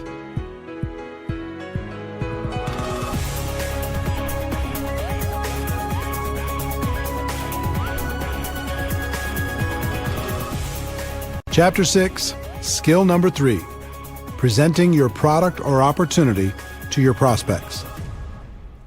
We've talked about the first two skills of identifying prospects and inviting them to learn more about your product or opportunity. As you've learned, you'll be inviting them to review a tool or attend some sort of event. If they are reviewing a tool by themselves and you're not around, there's nothing for you to do. Just follow up when you said you would. If you're physically with them, there are some things you need to understand, and one of the biggest is you are not the issue. This was a tough one for me to accept. When I first got started, I read everything I could, listened to everything I could, and attended all the training sessions I could. I thought the most important thing I could do was become an expert on all the facts associated with my company. So if anyone asked me any questions, I'd be right there with the answers. Sounds logical, right? I would sit down with someone and say, "Let me tell you all about our products. Let me tell you all about our company. Let me tell you all about our compensation plan. Let me tell you all about our incredible support system." There are big problems with that approach if you want to build a large and successful organization. For me, the first problem was, no matter how much I learned, there would still be questions that stumped me. And since I was presenting myself as the expert, if I got stumped, that might make the prospect question the whole opportunity. The second problem was, most of my prospects knew I wasn't an expert. So when I came to them and presented myself as an authority figure, they knew it wasn't true. It actually made them more skeptical. The third problem was, even if I was successful at becoming an expert, the other distributors in my organization didn't necessarily have that same desire or willingness to learn. As a result, I was the go-to guy for every single presentation. There's no way to create an organization that will duplicate with this approach, and without duplication, network marketing is just a job. In the early days, that's what network marketing was for me, a job. I had no duplication because I made myself the issue. But I was determined, and I started to observe and take careful note of how the most successful distributors did their presentations. The pros never made themselves the issue. More than that, they never presented themselves as an expert. They acted as a consultant who connected the prospect to tools, events, or other distributors to help them become educated. If the prospect asked a question, they would guide them to the answer, but they wouldn't give the answer directly. This baffled me until I started to comprehend duplication.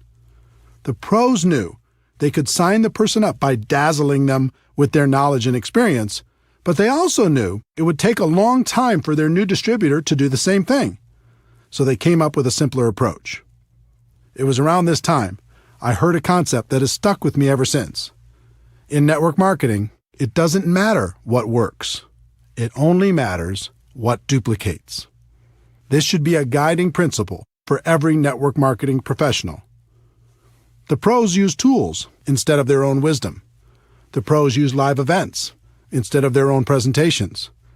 The pros use other distributors to give the facts instead of giving them themselves. The pros don't present themselves as experts. They just invite people to learn more about the product or opportunity and let the third-party resource provide the information. The pros bring passion, enthusiasm, excitement, and belief. If you ever watch a pro at work, you'll see a fire in them that's contagious. Make passion, enthusiasm, excitement, and belief your priority. Then invite professionally and let the third-party resource do the rest. In addition to learning how to effectively present your product or opportunity during your personal recruiting efforts, it's also important to learn how to present your opportunity to groups of people. I've heard it said, and I think it's true, the person with the marker makes the money. In other words, the person in front of the room giving the presentation usually has a higher than average income. When I first got started, I was deathly afraid of speaking in front of people. But I was ambitious, and since everyone said this was an important skill, I was determined to master it. I started by learning how to give a short and effective testimonial. Learning to tell my story was extremely valuable in building my business and has been to this day. People aren't interested in how much you know, but they are interested in your story, as long as you don't bore them to death with it.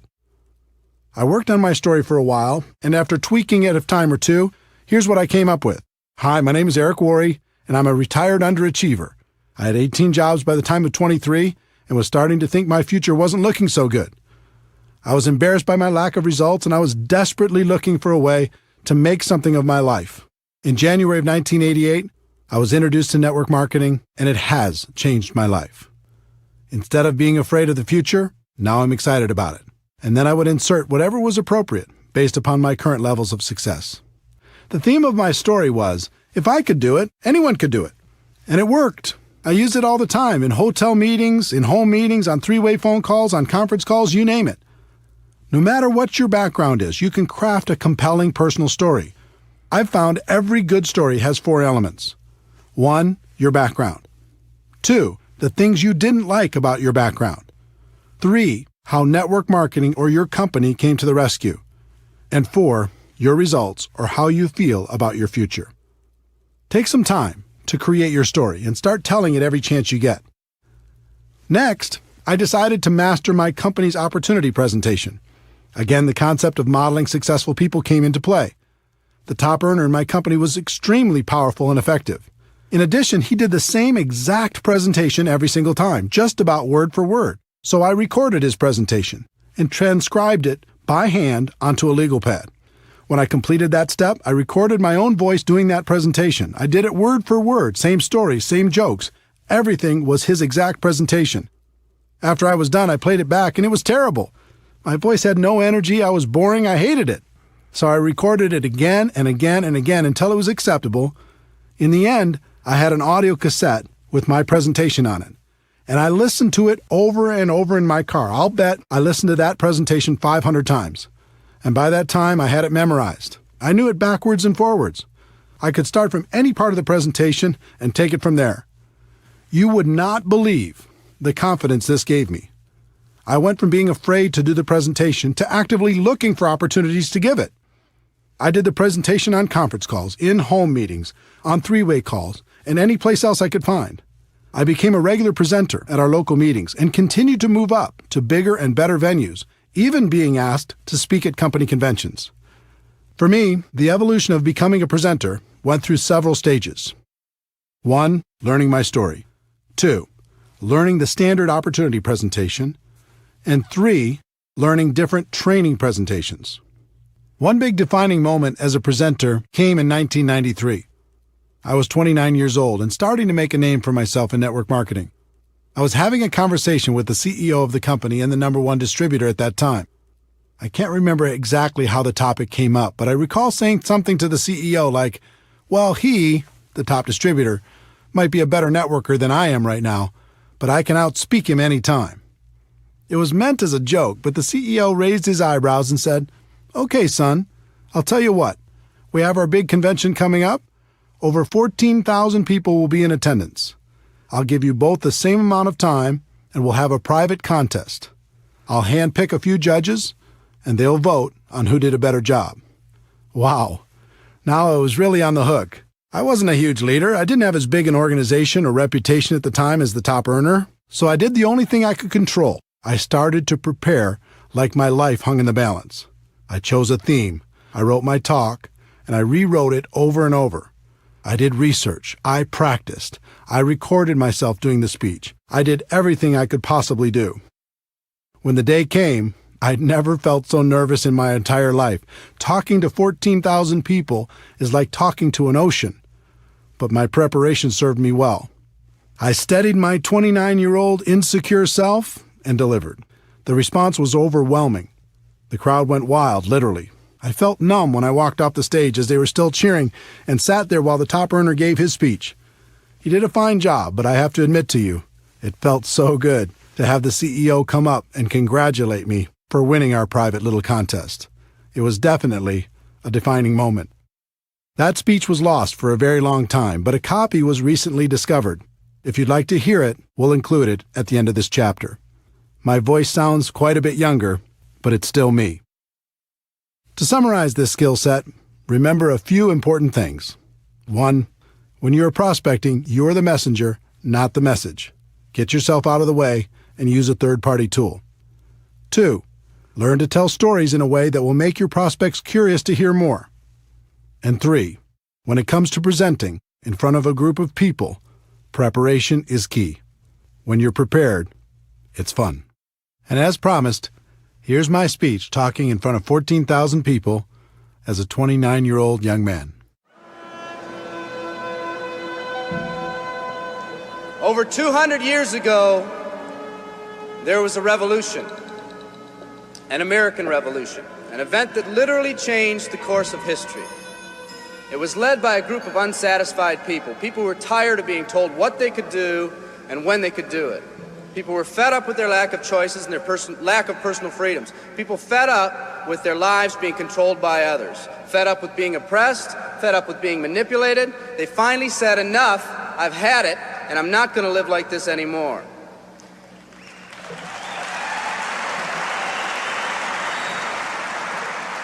Our ancestors were people that took full responsibility for what happened to them.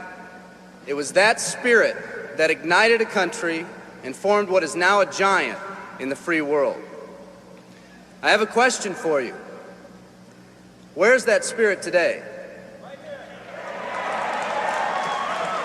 It's time for another revolution. Let me explain one of the laws of the universe. It's called the law of use, and it says simply this: whatever you don't use, you lose. Lack of use causes loss. Ambition unused declines. Faith unused decreases. If you don't use your skills, you lose your skills. If you don't use your freedom, you lose your freedom. Freedom does not come automatically. It's not attained and then handed down to us as an inheritance. It must be achieved each day.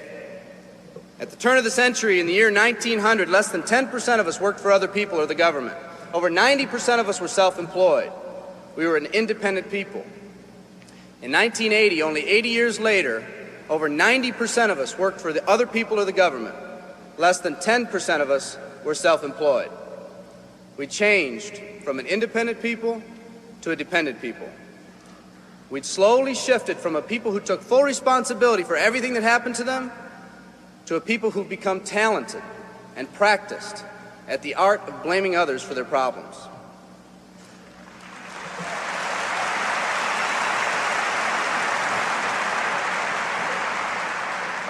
Our giant has fallen asleep. Our forefathers didn't say, who's going to take care of me? They simply said, all I ask is the opportunity to be free and the ability to take care of myself and my family. Today, we elect officials who will, quote unquote, take care of us. We cry out against anyone who dares to ask us to provide more value in the workplace. We do everything we can to spread around the suffering in our society, and yet no one is willing to step up and be part of the solution. We've slowly changed from a society that compensates based on value to a society that compensates based on entitlement and seniority. What we've come to believe is our due. We act as if someone actually owes us a living. Part of this change is due to the dramatic rise of conformity in our society. We're all taught to conform. Incredible pressures are put on us every day to do things, quote unquote, the right way. And yet no one asks the question, is this really the right way? A man once said, I'm just a collection of mirrors reflecting what everyone expects of me. We live our lives to please those around us, and the scary thing is, the people around us are doing exactly the same thing. Psychologist Rollo May calls us outer-directed people. We don't act, we only react. We seek not to be outstanding, but to fit in. We're able to respond, but not to choose. Perhaps that's why a wise man once said, the mass of men lead lives of quiet desperation. In order to change, we need to become inner-directed people. People with our own purpose. People who are not easily swayed by the opinions of others. And that's difficult because from a very early age, we look to the opinions of others to orient ourselves and to validate our decisions and our actions. Nietzsche said, we need more strong people in this world because the weak, by their sheer mass, are forcing weak ideals and weak values on us all.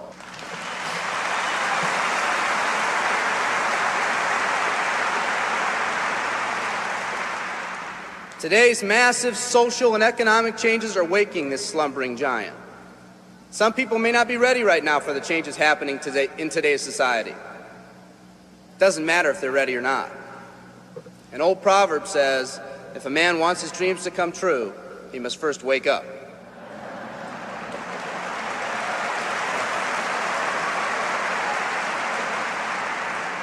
I, for one, am glad for the radical changes in our society because I believe that within that crisis, we will find that independent spirit that once pioneered this country.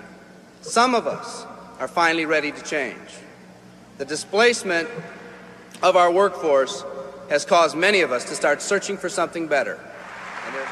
Moving products and moving services is our business and our goal, but what we are becoming in the pursuit of that goal is a larger and much more important issue. The rekindling of our independent spirit has more lasting value.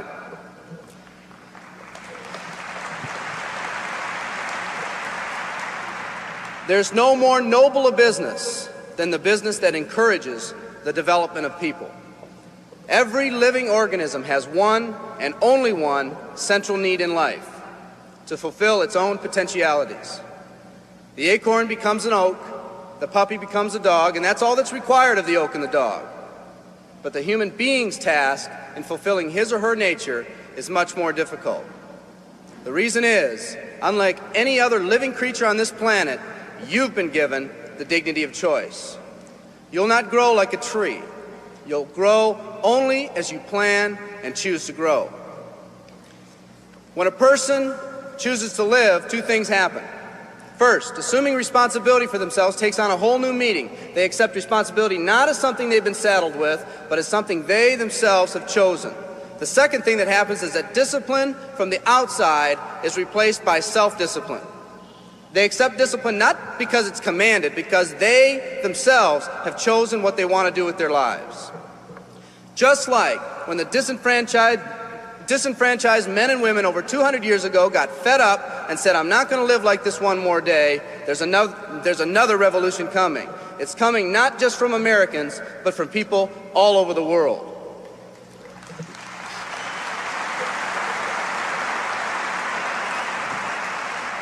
It's coming from people who've been oppressed in meaningless jobs, from people who've been unjustly held back, from people who've been slighted or ignored, from people who've had their hopes crushed time and time again by the circumstances around them, from people who've been playing in a game where the rules weren't the same for everyone, from people whose dreams have almost died by the methodical dripping of negative and pessimistic forces, people who've just been waiting for the right opportunity to present itself, an opportunity that they could hold on to, believe in, a place where people believed in them.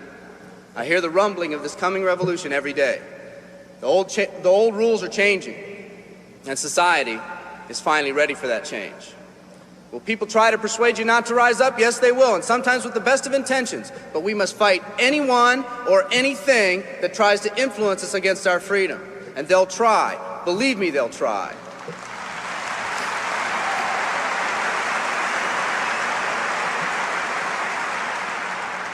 They'll try to suggest you off course, to nudge you off course, to distract you off course. There's another revolution coming, and it's going to be led by a group of unique and courageous people like you.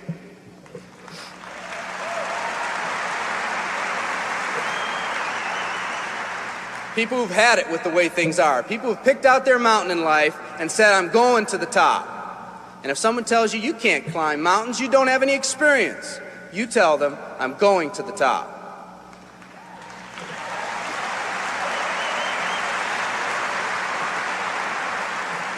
And if your neighbor tells you, come on, choose another mountain, that one's too rocky, what are you going to tell them?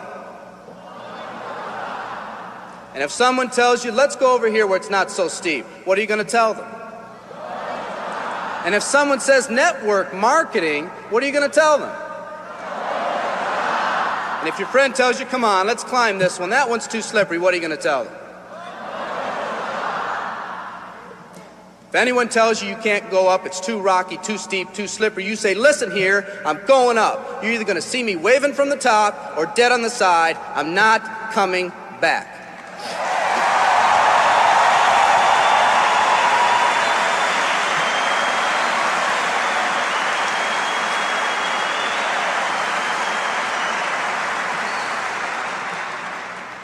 There's something about the do-or-die attitude. It's almost like when someone has a do-or-die attitude, time, fate, and circumstances seem to get together, have a hasty conference, and say, they say they're going to do it or die. We might as well let them have it.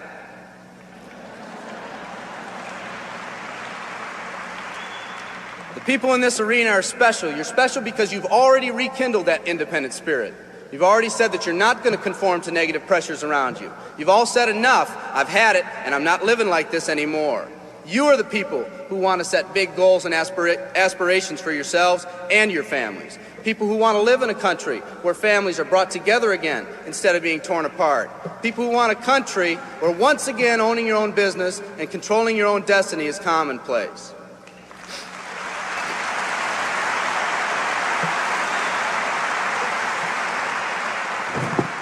People who want a country where every man, woman, and child is treated with equal respect and dignity.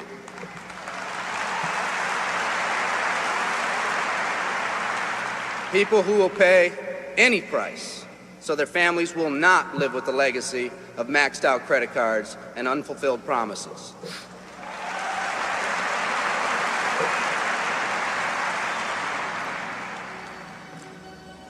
Today, we stand at the genesis of a new revolution, and people like you are going to lead it. Theodore Roosevelt said these words decades ago, and I think they're particularly appropriate today.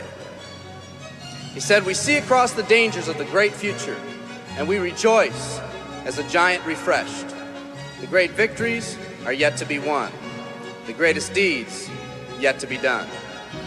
I've dreamt of a company that can give us the opportunity to make these dreams come true, by allowing us all to fulfill our own true potential. I love you all. Thank you very much.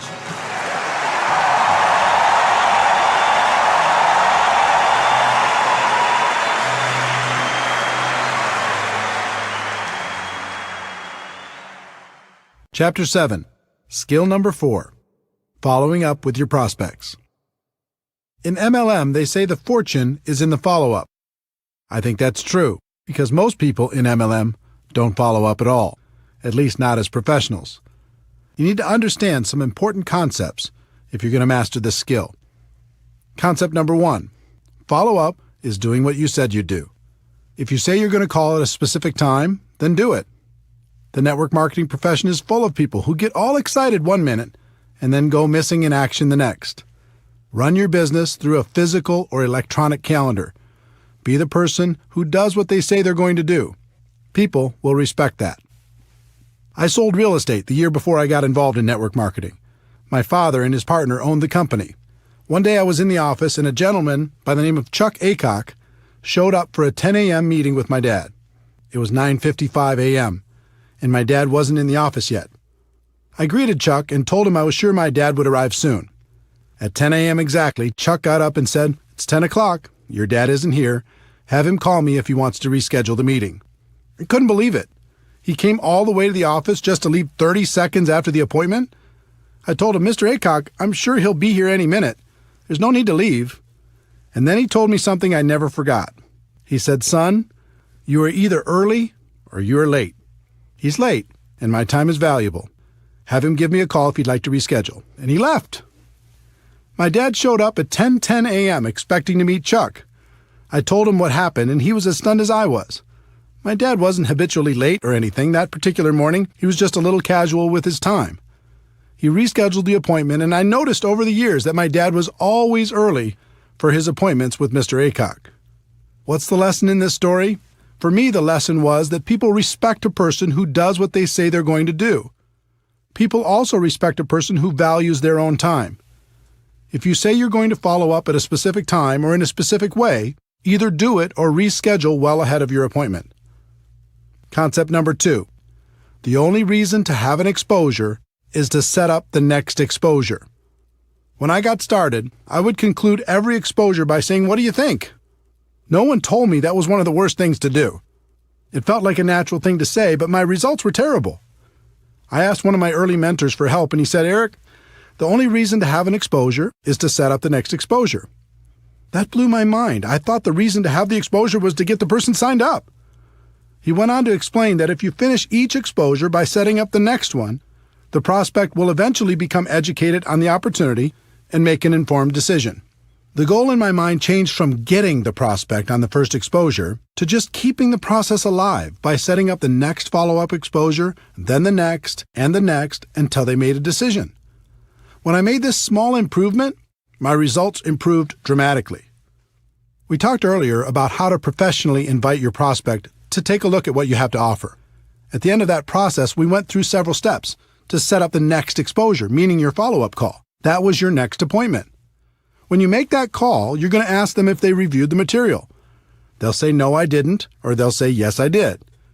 Let's talk about how you'll set up the next exposure in both cases.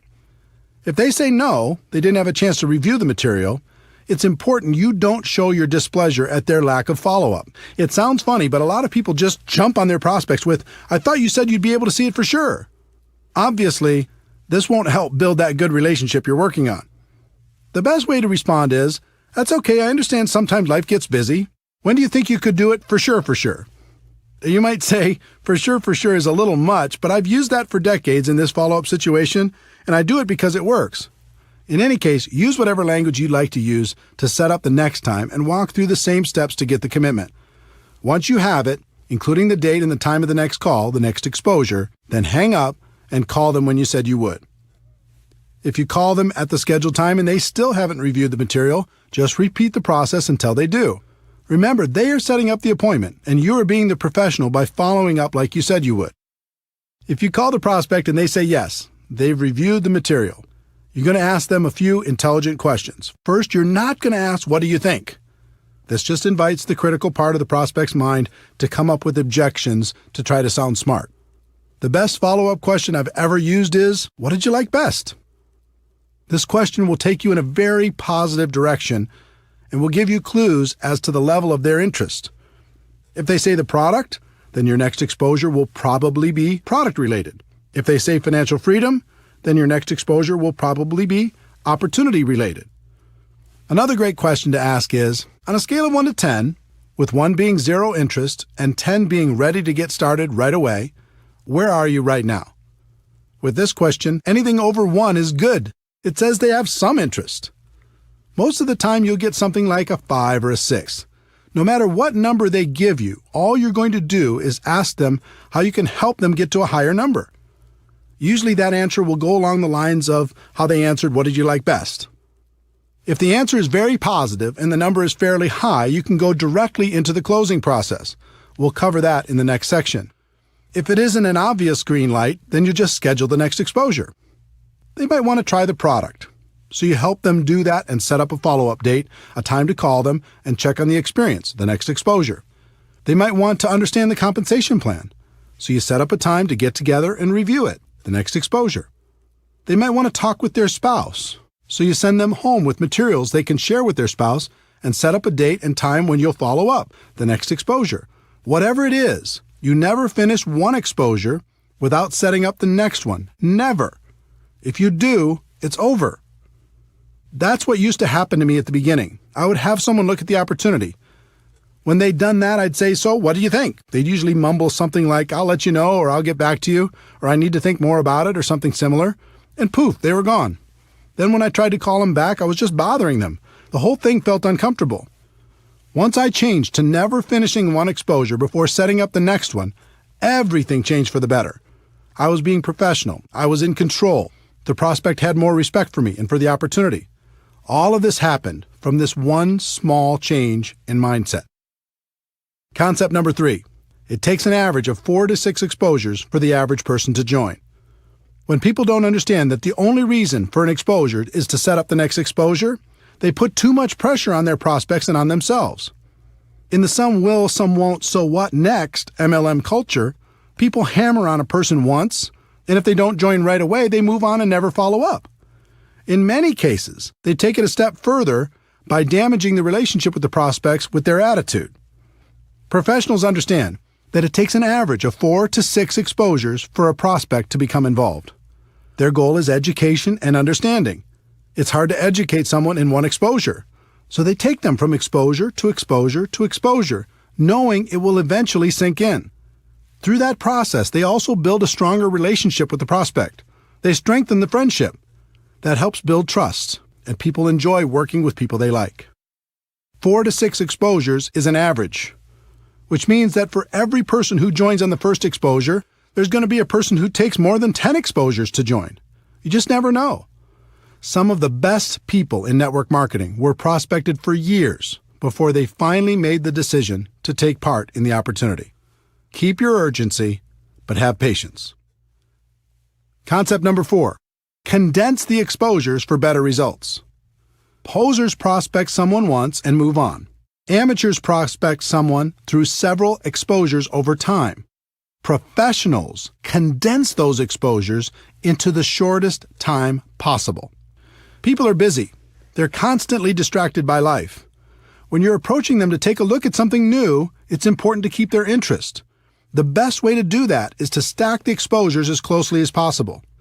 If you go slow, you might start by having them check out a video, then a few weeks later have them listen to a conference call, then a month later have them attend a webinar, then after another month, invite them to a 3-way phone call with you and another distributor. This slow process is difficult because between each exposure, they tend to get distracted by life. It can almost be like starting over every time. On the other hand, if you have them check out a video, then join a conference call, then try the product, then get on a webinar, then participate in a 3-way call, then come to a live meeting, or whatever combination of exposures you use in your company and do it all in 1 week, you give them the opportunity to really think about how this could change their lives. Questions and objections. At every step in the recruiting process, you'll come across questions and objections. This is natural. A lot of the time, your prospect will just be bringing them up to sound intelligent. They don't want to seem easy, so they throw out objections to feel better. How you respond is extremely important. If you act defensive, you'll plant a seed of doubt in their minds. If you act offensive, you'll chase them away. Remember, our goal is education and understanding. It's not to win an argument. Our job is to help blind people see. When someone brings up a negative question, or if they offer you an objection, all they're really doing is helping you to identify one of their blind spots. It's helpful to know what these are so you can assist your prospects in eliminating them. I'm going to give you some specific tactics to help overcome objections, but the thing I want you to remember and spend more time focusing on are concepts. Tactics come and go. Concepts are timeless. I found that objections fall into one of 2 categories. The first is the prospect's limiting belief in their abilities. They aren't sure they can be successful. The second is a limiting belief in network marketing. They aren't sure network marketing will help them achieve their goals in life. For both categories, one of the best concepts is empathy, how you relate to people. And the best way I know to relate to people is to let them know you're just like they are. You had the same doubts, the same questions, the same fears, and you overcame them. Believe it or not, your story and the stories of others will do more for you in overcoming objections than anything else. There's an old tactic called feel, felt, found. It works with the concept of empathy. When a prospect offers an objection, you respond with, "I know how you feel. I felt the same way. But here's what I found." You can use that quite literally and with great success. You can also modify it based upon your story and your prospect. When prospects have a limiting belief in their abilities, the common objections in this category are, "I don't have the money. I don't have the time. It's not my thing. I'm not a salesperson. I don't know anyone. Or I'm too old, too young, have no experience, etc." Some people teach fancy approaches where you make yourself seem smart and the prospect seems stupid. "You don't have any money? Do you have a cable bill? Do you have a cell phone? Do you ever go out to dinner? You have lots of money. Come on, wake up." Or, "You don't have the time? How long do you want to have that reality in your life?" You have to change if you want your life to change. How does it feel when you hear that? How would it feel if someone were to say it to you? Pretty bad, right? A better approach is to relate to the person and tell your story.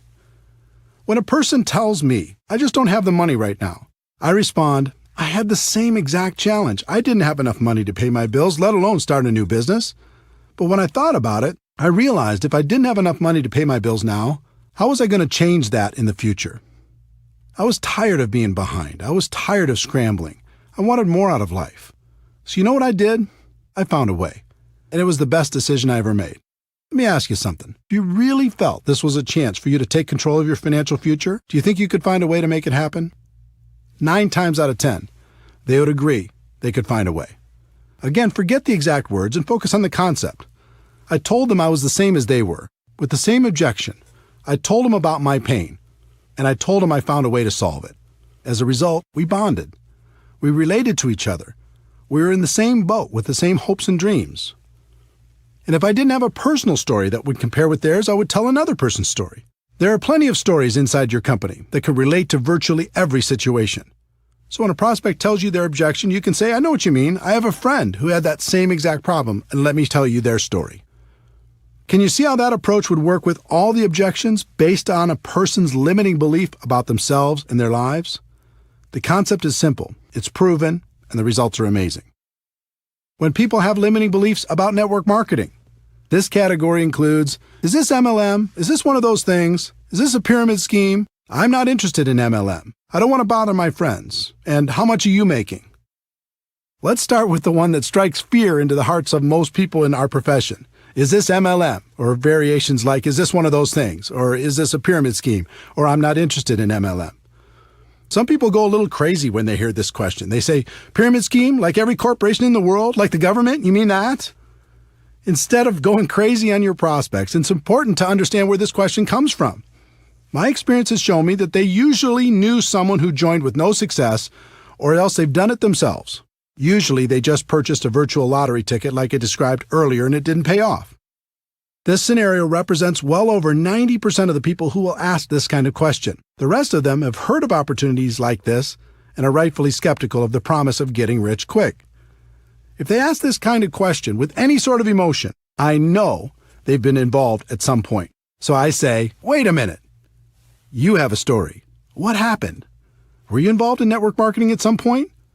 Then just let them tell you their story. It opens them up. It lowers their defenses. And it allows you to ask some questions about their experience. Let me give you a typical example. I'm going through my invitation process when the prospect says, wait a minute, is this MLM? And they say it with emotion. I reply, oh, you have a story. Did you try it out at some point? What happened? They say, yeah, I joined a company a few years ago, bought some product, and lost my money. I reply, what do you think was the reason you didn't have success? They say, well, my friend talked me into it. I didn't have a lot of time, and I thought more people would join right away, but they didn't. I guess I just lost interest. I reply, do you think you really gave it a fair shot? They say, no, not really.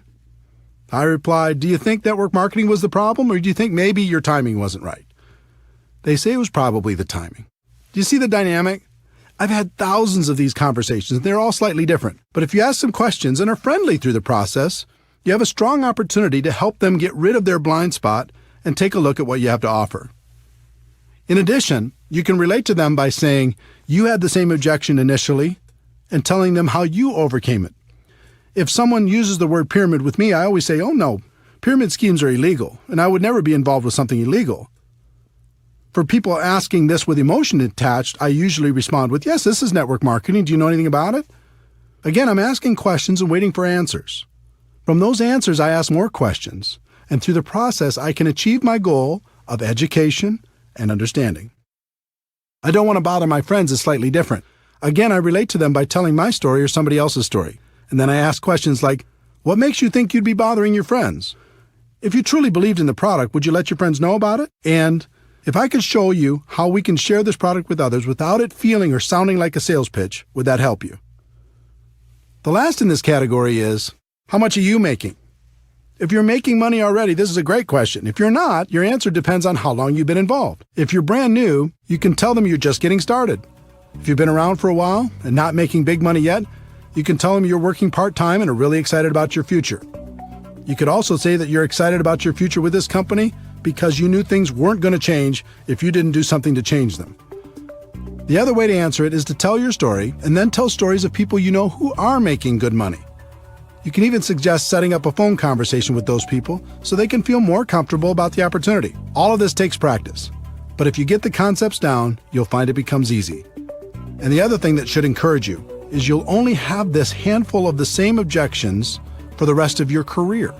There's nothing new here. What I've listed in this section is about all there is. Remember, our goal is education and understanding. This is a part of the process that makes that goal a reality.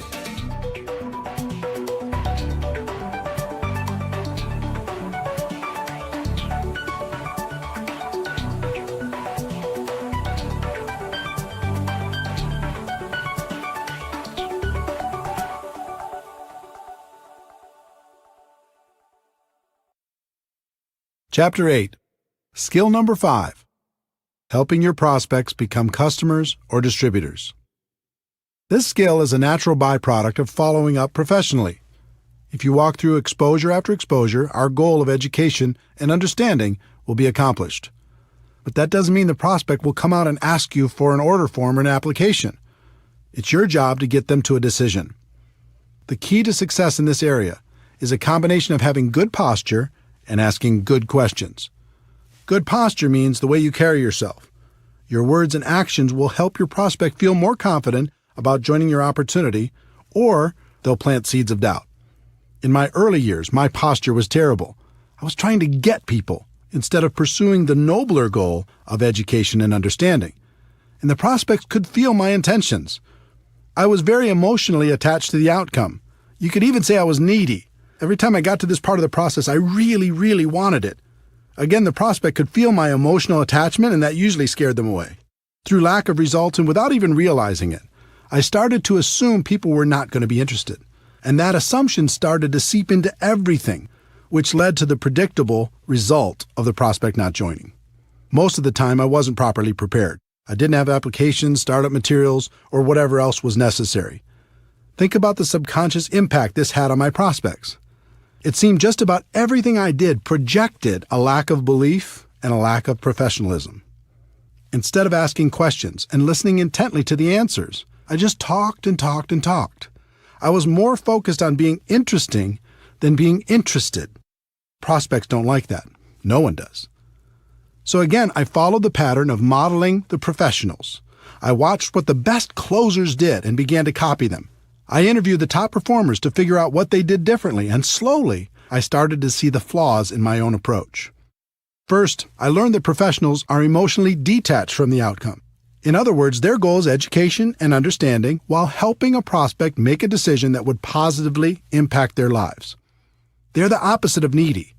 They aren't trying to get anybody. They are honestly just trying to help. Second, they're very assumptive in their approach. They expect the person to join because their belief that the opportunity would benefit the prospect is so strong. They're rock solid. Many of them are sincerely shocked when a person decides not to get involved. Third, it was interesting to learn they promoted themselves as much as they promoted the product or the opportunity. What I mean by that is they helped the prospect make the decision by saying, "You get me." When they promoted themselves, it isn't like, "I'm going to do everything for you." It was more like, "We have a great product and a great opportunity, but I'm going to take this thing to the top and we can do it together." This gives people great comfort in knowing that they don't have to learn everything on their own. Fourth, they are always prepared. Always. They have everything they need to get a person started right on the spot. And fifth, they ask question after question after question and are great listeners. They act like a consultant helping a person with a problem. The best consultants in the world have to ask a bunch of questions before they can offer a solution. Network marketing professionals use questions as their most powerful tool. As you can imagine, it took me a while to figure all of this out, and that was just half the battle. It's one thing to have the information, and it's another thing to put it into action. I wasn't as talented as the pros, but I could model what they did, so I just started to act like they acted. I acted emotionally detached. I really wasn't at the beginning. I started to act very assumptive, that people would join. I really wasn't at the beginning. I started to tell people, and you get me, even though I didn't think that was such a huge benefit at the beginning. I was always prepared. I started to ask lots of questions, focusing more on being interested than interesting. And as time went on, I acted less and less and believed more and more. The same can happen for you. Let's talk about questions. If you were a consultant and your job was to figure out if an opportunity was a good fit for your client, what would you do? You'd ask questions, right? In working to help a prospect make a positive decision about your opportunity, you're going to do the same thing. But instead of asking, "What did you think?" which leads nowhere, learn to ask questions that lead in a positive direction. Did it make sense to you? What did you like best about what you just saw? Pretty exciting, isn't it? Can you see how this could be an opportunity for you? Of these examples, the one I use most is, what did you like best? The answer to that question is almost always positive, and it gives you clues as to the area in which they're most interested. Then I like to say, let me ask you a question on a scale of 1 to 10, with 1 meaning you have 0 interest and 10 being you're ready to get started right now. Where are you? They'll give you a number. And it's usually obvious from their number that they either need more information before they'll make a decision or they're leaning towards getting started now. If you feel they need more information, just guide them to the next exposure that will help them the most. But if you feel they're ready to get started, then ask a series of 4 questions. This 4-question close has produced strong and consistent results over the course of my career. If you learn it and use it, you'll be amazed at how many people you can help. Question number 1. Based upon what you've just seen, if you were to get started with this company on a part-time basis, approximately how much would you need to earn per month in order to make this worth your time? Instead of asking this question, most distributors say things like, "How'd you like to make $10,000 a month?" Don't do that. Instead of prescribing what you think they want, just ask them what it would take to make it worth their time and wait for their answer. Question number 2. Approximately how many hours could you commit each week to develop that kind of income?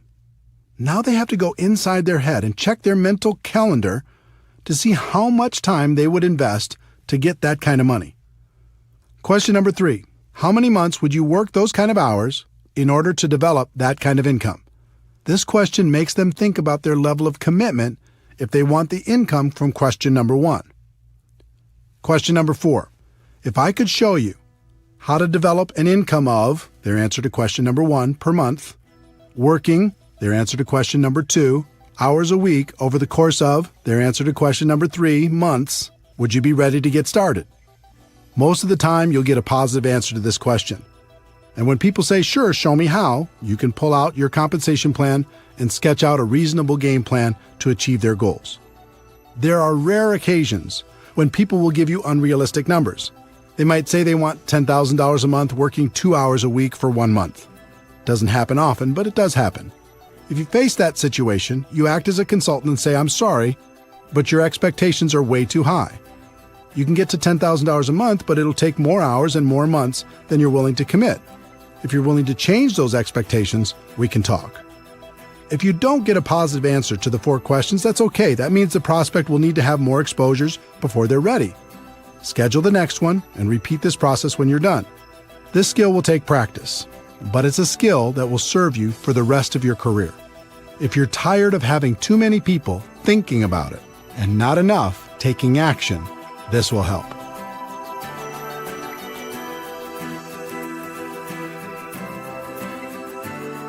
Chapter 9. Skill number 6. Helping your new distributor get started right. In network marketing, people invest enormous effort, time, and money into getting people signed up, and then squander that investment by leaving their new distributors to figure everything out for themselves. Professionals don't do that. They set proper expectations, they help get some quick results, and then continue to guide the new distributor through the many phases of our profession. I was lucky enough to have an early mentor, Michael Nelson, who is very skilled at guiding new distributors. Michael wasn't in my upline, but he was clearly the leader in my city. In addition, he had a lot of experience in our profession. So I listened to what he said, I watched what he did, and I asked him tons of questions. Back in those days, he had a small office close to my home, and I was always hanging around trying to learn something. Michael was a very successful recruiter. He was always bringing on new people. And for the most part, Michael's people did well in the business. That wasn't happening for me. The few people I recruited did nothing. As I watched Michael, I noticed that every time he signed up a new distributor, he scheduled what he called a game plan interview. I decided to model what he did. So the next time he met with a new distributor, I sat behind them close enough to take notes on their conversation. I did this several times and was surprised to learn he went through the same exact interview every time. I thought if I could learn that interview process, then I'd have a chance at his results. Game plan interview, part 1. He validated their decision to become a distributor. He said things like, "Congratulations on making the decision. I'm proud of you for taking charge of your life. From now on, things are going to be different for you and your family."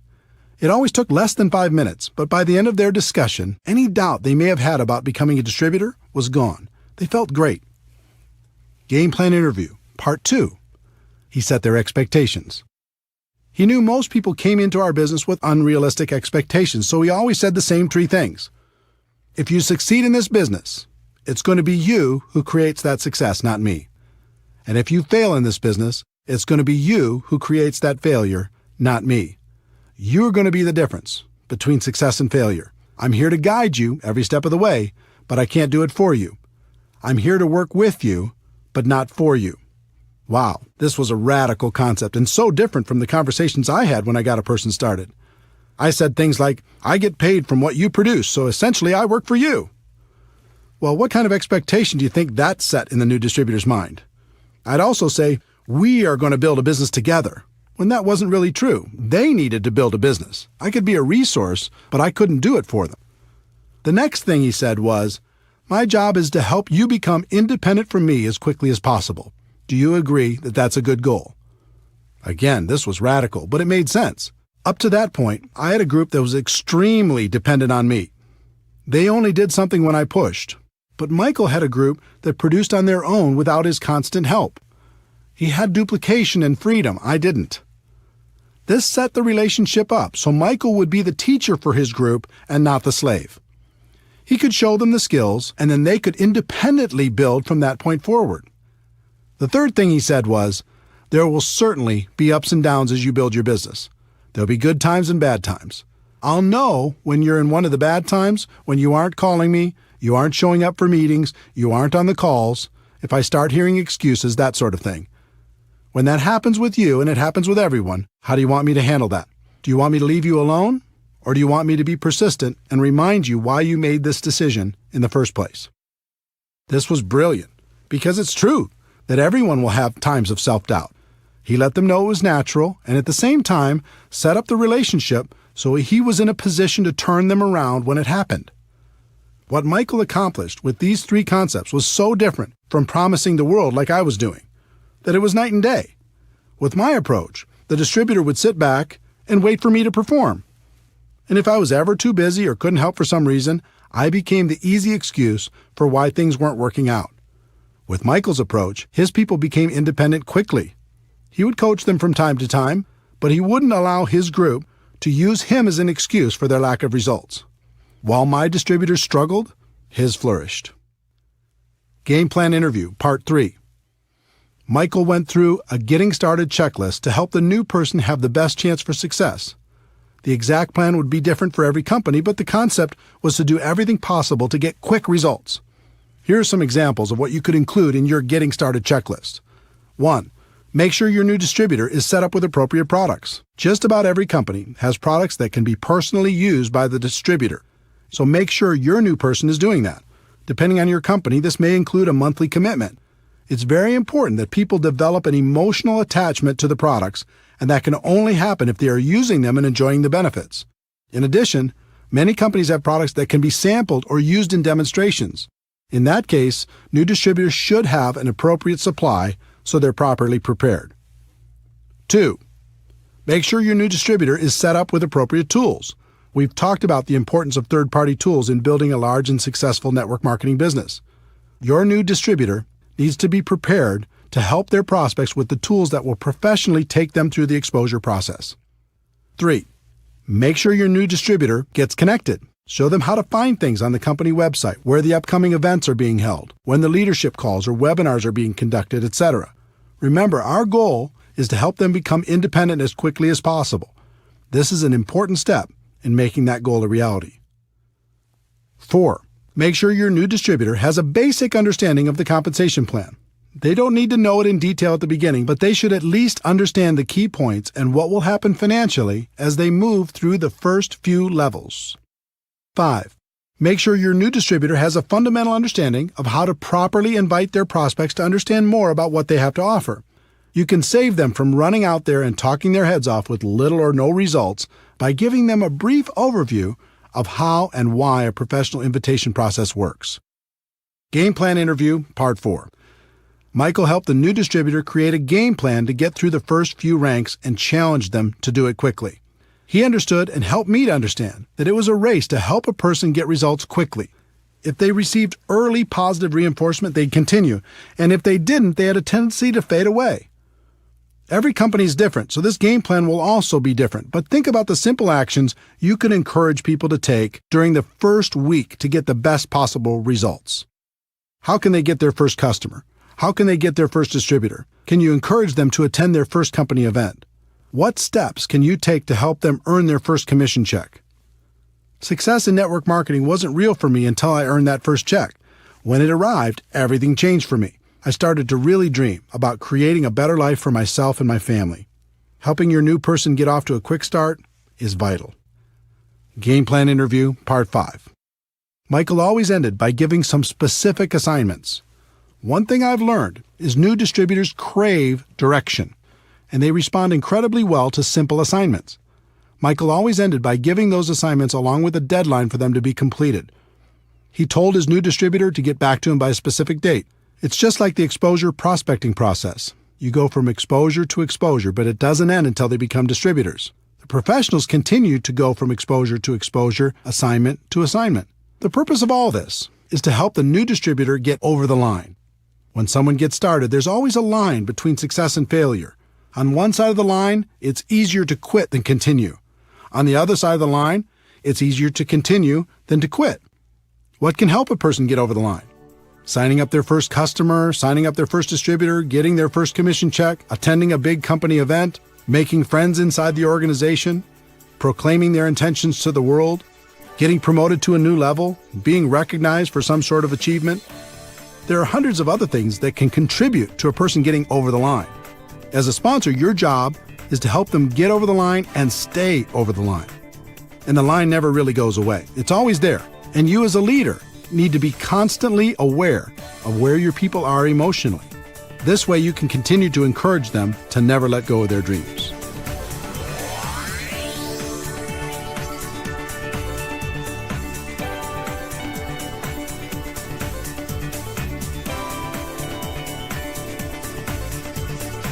Chapter 10. Skill 7. Promoting events. In network marketing, meetings make money. It's just that simple. Yes, technology can help us connect with people in ways that are becoming more and more efficient, but nothing replaces face-to-face interaction. Meeting people one-on-one, in small groups, or at local or bigger events will have a huge impact on the long-term success of any network marketing organization. But one particular type of event is the most powerful, and that is the destination event. It might be a company-sponsored event or one put on by your upline leadership, but a destination event is one where most of the attendees travel to a different city, stay at a hotel, and participate in a conference or convention.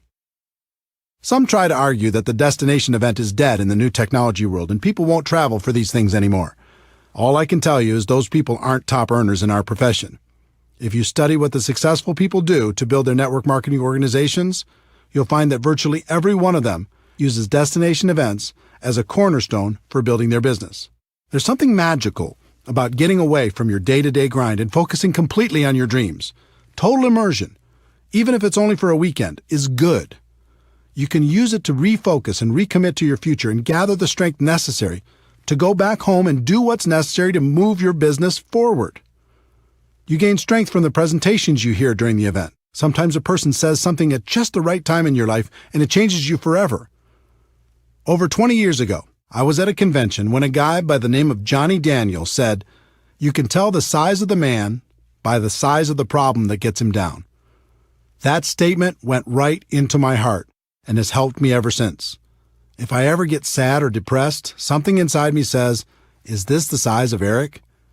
I answer no, pick myself up, and get moving again.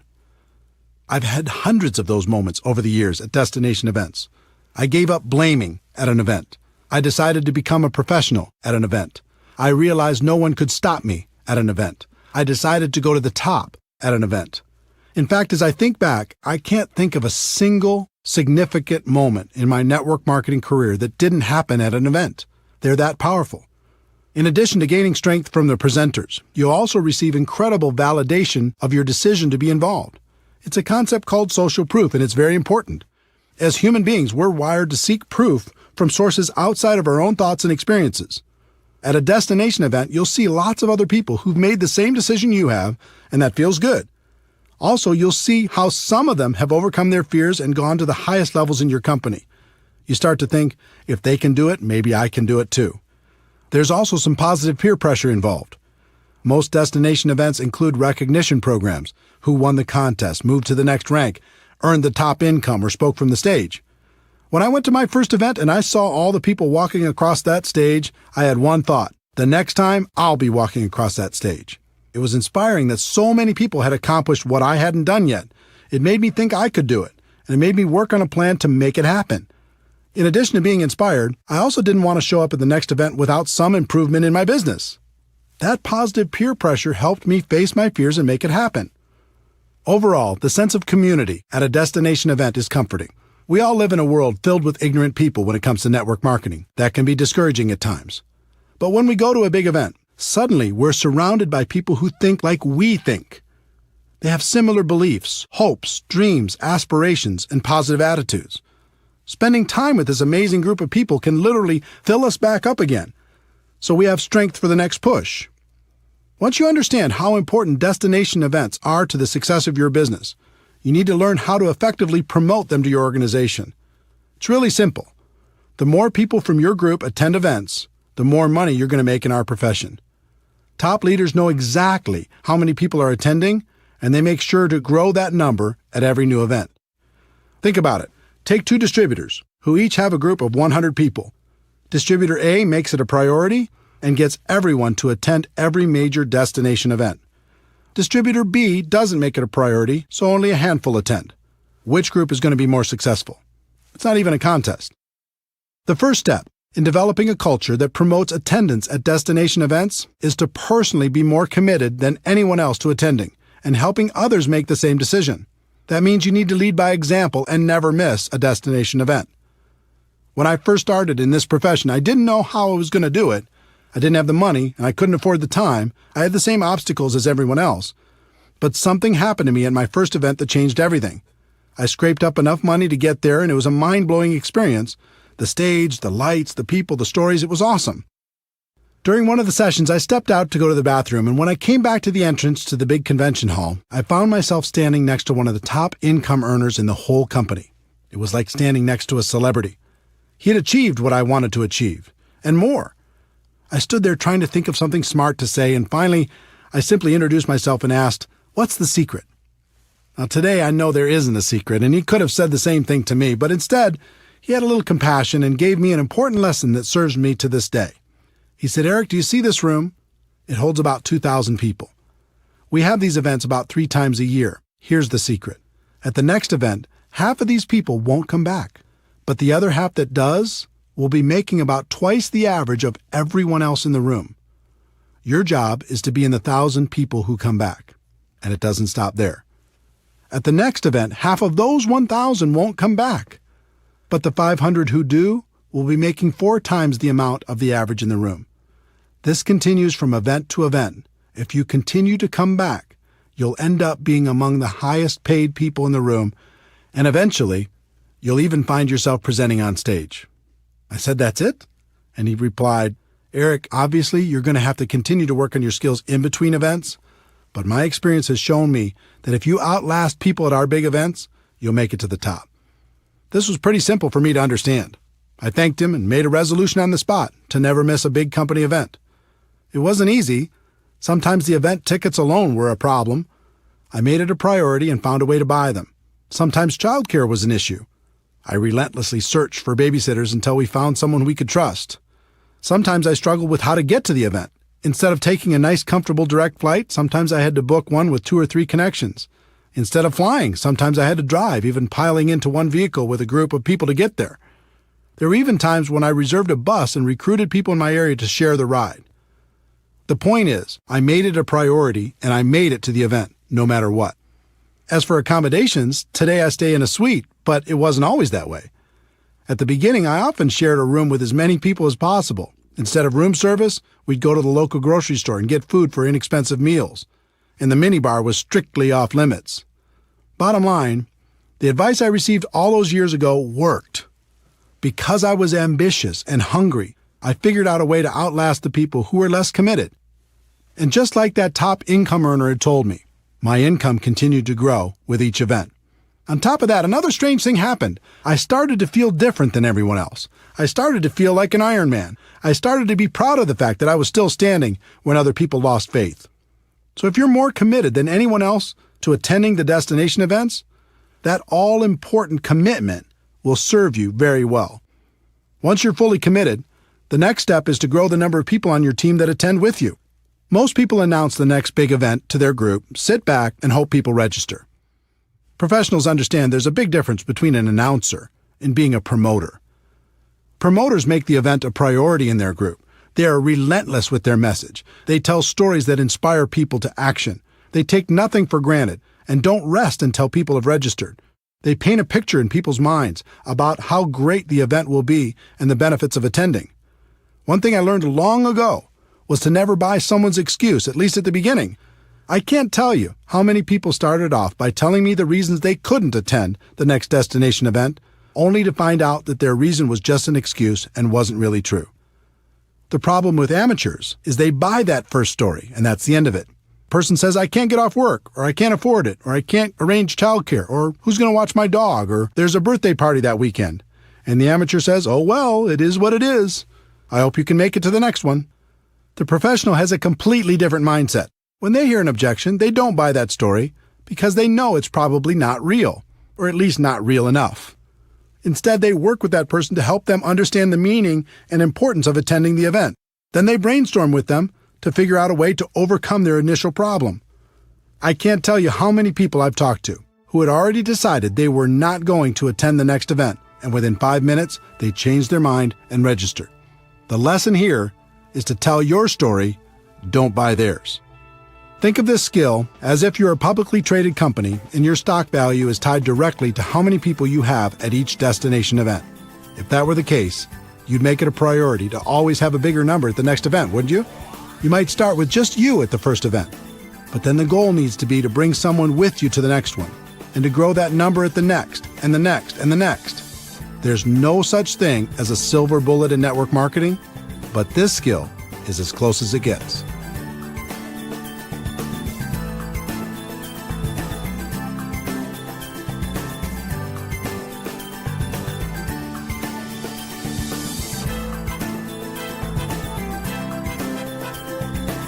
Chapter 11. Anything worthwhile takes time. If a person starts a traditional business, they expect to break even in their first year and possibly pay back their initial investment in the first 5 years. But when a person starts a network marketing business, they expect to get their money back in the first month, make a profit in their second month, and get rich by the third month. And when that doesn't happen, they blame network marketing. It's like people don't want the laws of the business world to apply to network marketing. We do have a better way, but we're not selling magic beans here. Anything of value takes time to develop. I learned a great lesson early in my network marketing career. From time to time in your life, your income might take a lucky jump. You might be in the right place at the right time. But if you don't quickly grow as a person to that new higher level, your income is going to come back down to the level of who you really are. In the end, you only get to make what you are. How many people do you know that hit it big and lost it all? I learned this lesson the hard way in my first few months in MLM. Back in 1988, I joined a company that had a $5,000 upfront package, which paid the sponsor between $1,200 and $2,400 depending on their level. Although I'm glad most of those big money packages have left our profession, back then a person could make some pretty big money fast. In my first month with that company, I earned approximately $7,400. If you remember, my strategy was to quickly call my dad's friends before he could get to them. I was ecstatic. In my second month, I earned about $12,200. Unbelievable. But then reality kicked in. I wasn't a $12,000 a month person. I hadn't worked on my skills. I wasn't developing myself. I was just riding the wave. My third month's check was $1,098.60. Looking at that check was like looking at myself in the mirror. It showed me who I was. It was an ugly feeling. My first reaction was to quit and blame everyone and everything for my bad check. But eventually I realized that to earn more, I needed to become more. I needed to work on my skills, so I didn't have to rely on luck or timing or positioning. You might have heard, you can get rich quick, or there's no work involved, or the product sells itself, or any number of trumped-up statements. But you must learn to give up those false and unrealistic expectations and go to work on you. The 1-3-5-7 formula. There's a formula I've seen work in our profession. I call it the 1-3-5-7 formula. As a general rule, it will take you about 1 year to become competent and profitable in network marketing. You'll know the basics, you'll cover expenses, and you'll be learning. It'll take about 3 years of consistent part-time effort in order to go full-time. It'll take about 5 years of consistent effort to become a six-figure earner or above. And it will take about 7 years of consistent effort to become an expert. Now, that doesn't mean you can't make more than that in the short term. Many people do. It just means if you want to keep making that kind of money, you need to eventually become an expert. When you think about it, 7 years isn't so bad, especially when a good portion of it is part-time. You're going to be 7 years older anyway. You might as well become an expert over that period of time instead of just going through the motions. How to learn. Once you make the commitment to focus on your skills, the next thing you need to do is figure out the best way to learn. One of the best things that ever happened to me was realizing there are no bad experiences and no good experiences, only learning experiences. This was a major breakthrough. In other words, let go of the outcome and focus on what you can learn from every experience. This took so much pressure off me. Instead of always looking for great experiences, I started focusing on how many experiences I could have, because the more I had, the more I could learn. Another attribute of a top earner in MLM is they are what I like to call an active student. As a professional, they're always learning, always growing, always trying to get better. Lou Holt said it best. In this world, you're either growing or you're dying, so get in motion and grow. I think that's true. Never stop learning. Model successful behavior. Try to avoid reinventing the wheel when you get involved in this profession. The hard work has already been done. No matter what company you're in, it's easy to find someone who's very successful. Doesn't matter if it's getting customers, finding prospects, inviting, presenting, following up, closing, getting people started, building for events, or any other skill.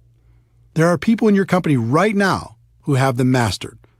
And unlike other professions, the successful people in your company are eager to share their secrets. All you need to do is model their behavior, and you can begin to enjoy their results. Study. Audio programs got me started. Back in 1988, someone gave me a bootleg copy of a talk Jim Rohn gave to the Shackley Company. It was called The Seed and the Sower, and it rocked my world. I bet I listened to that audio cassette in my car 500 times. From there, I did some homework on Jim Rohn and purchased his Challenge to Succeed audio program. Jim Rohn gave me hope, but more than that, he gave me direction in my continual personal development. That audio program launched my personal development journey. Through the years, I continued with dozens of different audio programs, all incredibly helpful in keeping my mind right. There's something magical about audio. It whispers in your ear, reminding you of your dreams, of your potential, and how to get there. In addition, it's repetitive. You probably won't read a book over and over, but you'll listen to an audio program over and over, especially if it's entertaining. And it seems like each time it's different, and it is because you're different. Jim Rohn also taught me to be a reader. No matter what you're trying to learn, there's someone who's devoted their entire life to the subject and is offering it to you for pennies. Take them up on that offer. In our electronics-focused, attention-deficit society, fewer people seem to read books. That's not true for leaders. Ask the top-earning distributors if they're readers. More importantly, ask them what they're reading. I wasn't much of a reader before I became a network marketing professional, but since 1988, I've read an average of about 4 books a month. Those books have shaped my life and my career for the better. Commit to just 10 pages a day, and you can read a 300-page book in a month. That's a great start. Video. Video is another source of great learning. Sometimes I like to watch training programs instead of just listening. It's part of the reason I decided to use video as my main focus at networkmarketingpro.com. I found if I created a short video with interesting information every day, people receive tremendous value. If you'd like to check out hundreds of free videos, you can go to networkmarketingpro.com. It's free. Online. The internet has changed the way we learn and gather information. You can take advantage of online tutorials, watch online videos, attend online webinars, or even watch events live with streaming technology. Events.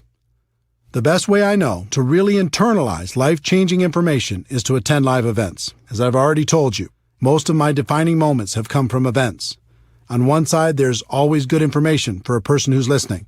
On the other side, when you eliminate all of the other distractions in life and just focus, like you do at an event, you have a chance to really hear.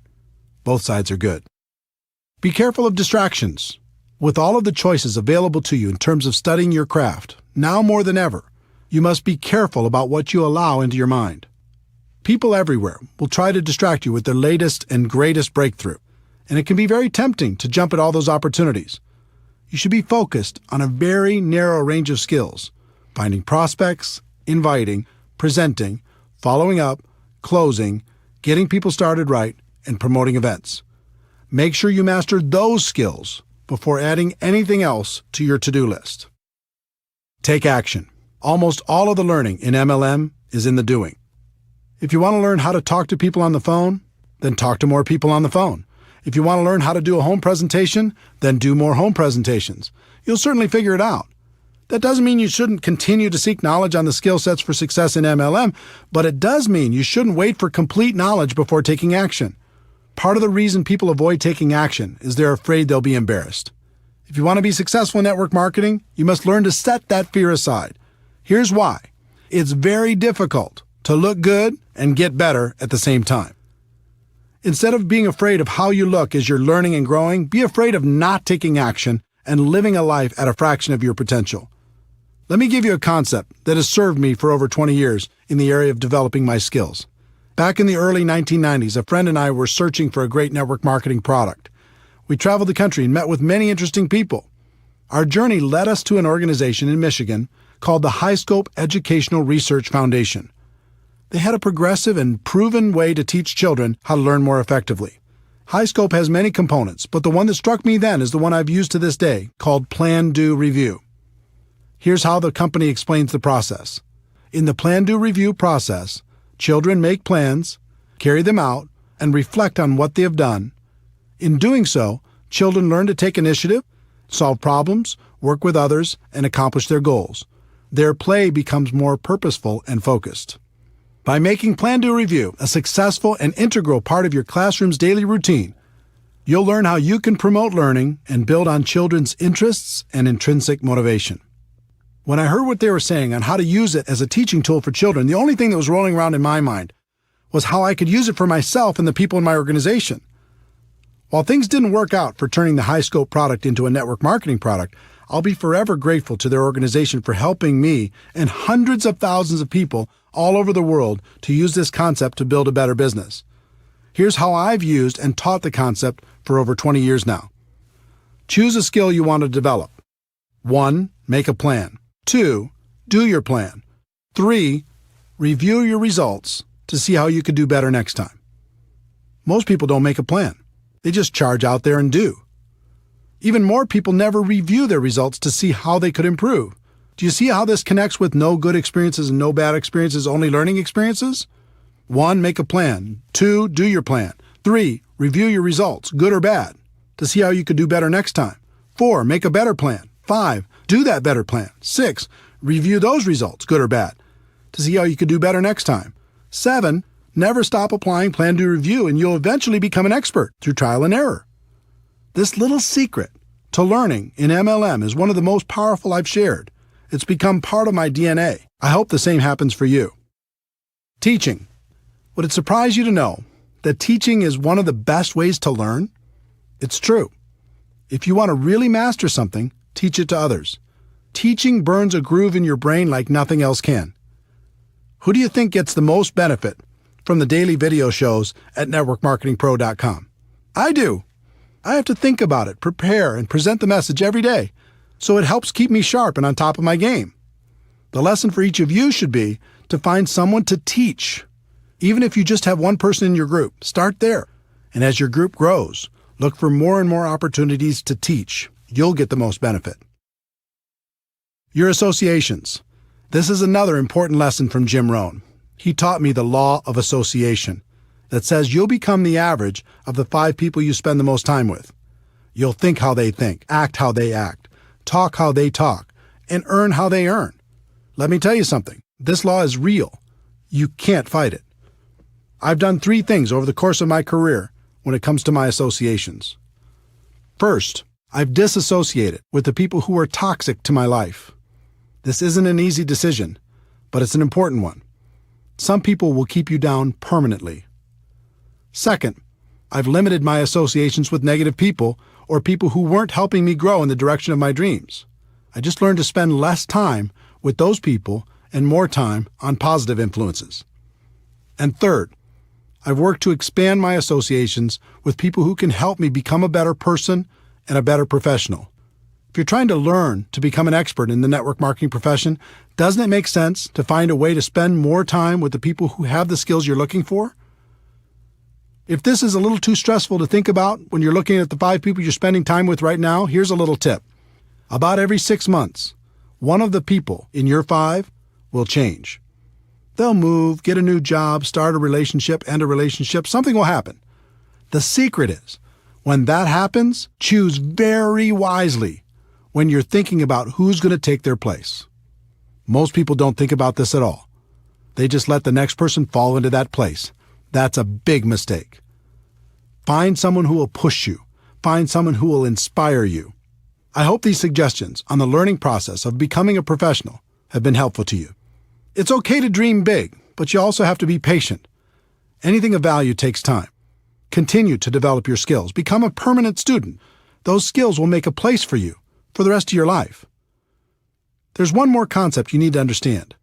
I've analyzed the top earners in network marketing. I've interviewed them, and we've become friends. Do you know what they all have in common? They work hard. Don't get me wrong, they have a great lifestyle, and they love what they do, but they work their butts off. If you want big success in MLM, you're going to have to do the same. Network marketing isn't about luck, timing, positioning, or signing that magic person who will make you rich. Freedom is possible, but it isn't free. It will take hard work to stay consistent when the world tries to distract you. It'll take hard work to learn the skills required for long-term success. It'll take hard work to become the leader you're meant to be.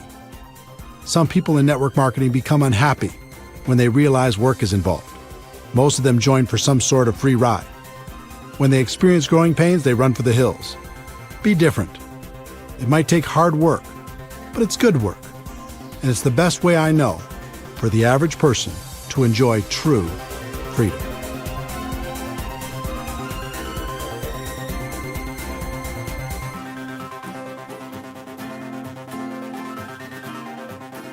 Chapter 12. It's all worth it. Network marketing can be challenging. It's an emotional experience. The ups and downs can be dramatic. But in the end, for so many reasons, it's all worth it. The career you'll create. If you decide to become a network marketing professional, you'll not only create an income for yourself, but you'll create a career. I think about this a lot. Consider the skills required to be a doctor, a lawyer, a big company CEO, or even a world-class musician. You're talking about a high level of skill and a fairly high level of income. Now consider the skills necessary to become a network marketing professional. They are tiny in comparison, and yet many network marketing professionals enjoy a higher level of income and most certainly a higher degree of freedom. If you look at any career, there's a barrier of entry, how hard it is to get in, and a long-term benefit, what you get if you do get in. For example, a doctor might have 12 years of school plus an internship. That takes intelligence some of us don't have, money some of us don't have, or even possibly contacts some of us don't have. At the end, they get to enjoy long-term benefit, although many of them would say the benefit wasn't worth the investment. There's always a ratio between the barrier of entry and the long-term benefit. There's no question in my mind that of all the professions in the world, the profession of network marketing has the best ratio when you compare the low barrier of entry with the high long-term return. One of the best decisions in my life was making a career out of network marketing instead of just messing around. Becoming a professional made all the difference, and now it's great fun to spend a good portion of my time helping other people do the same thing. The freedom you'll enjoy. Freedom is an interesting word. When it comes to work, I think we understand the concept, but not the entire meaning. For me, freedom means having choices. It means living the life I want to live instead of the life other people want me to live. Do you remember the imagination you had as a child? Imagine your life without limits. You wake up when you're done sleeping. You're doing work that is fulfilling and makes you happy. You get to work with people you enjoy. You don't have to compromise all the time. You work when you feel like working, but you also play when you feel like playing. You get to spend tons of time with the people who are important to you. You're living a big life and not wasting away in a box. When you get a clear picture of what freedom is about, you'll find the price you need to pay to achieve it in network marketing is very low. Facing your fears and living a life that's free is easy. Spending the rest of your days living half a life is hard.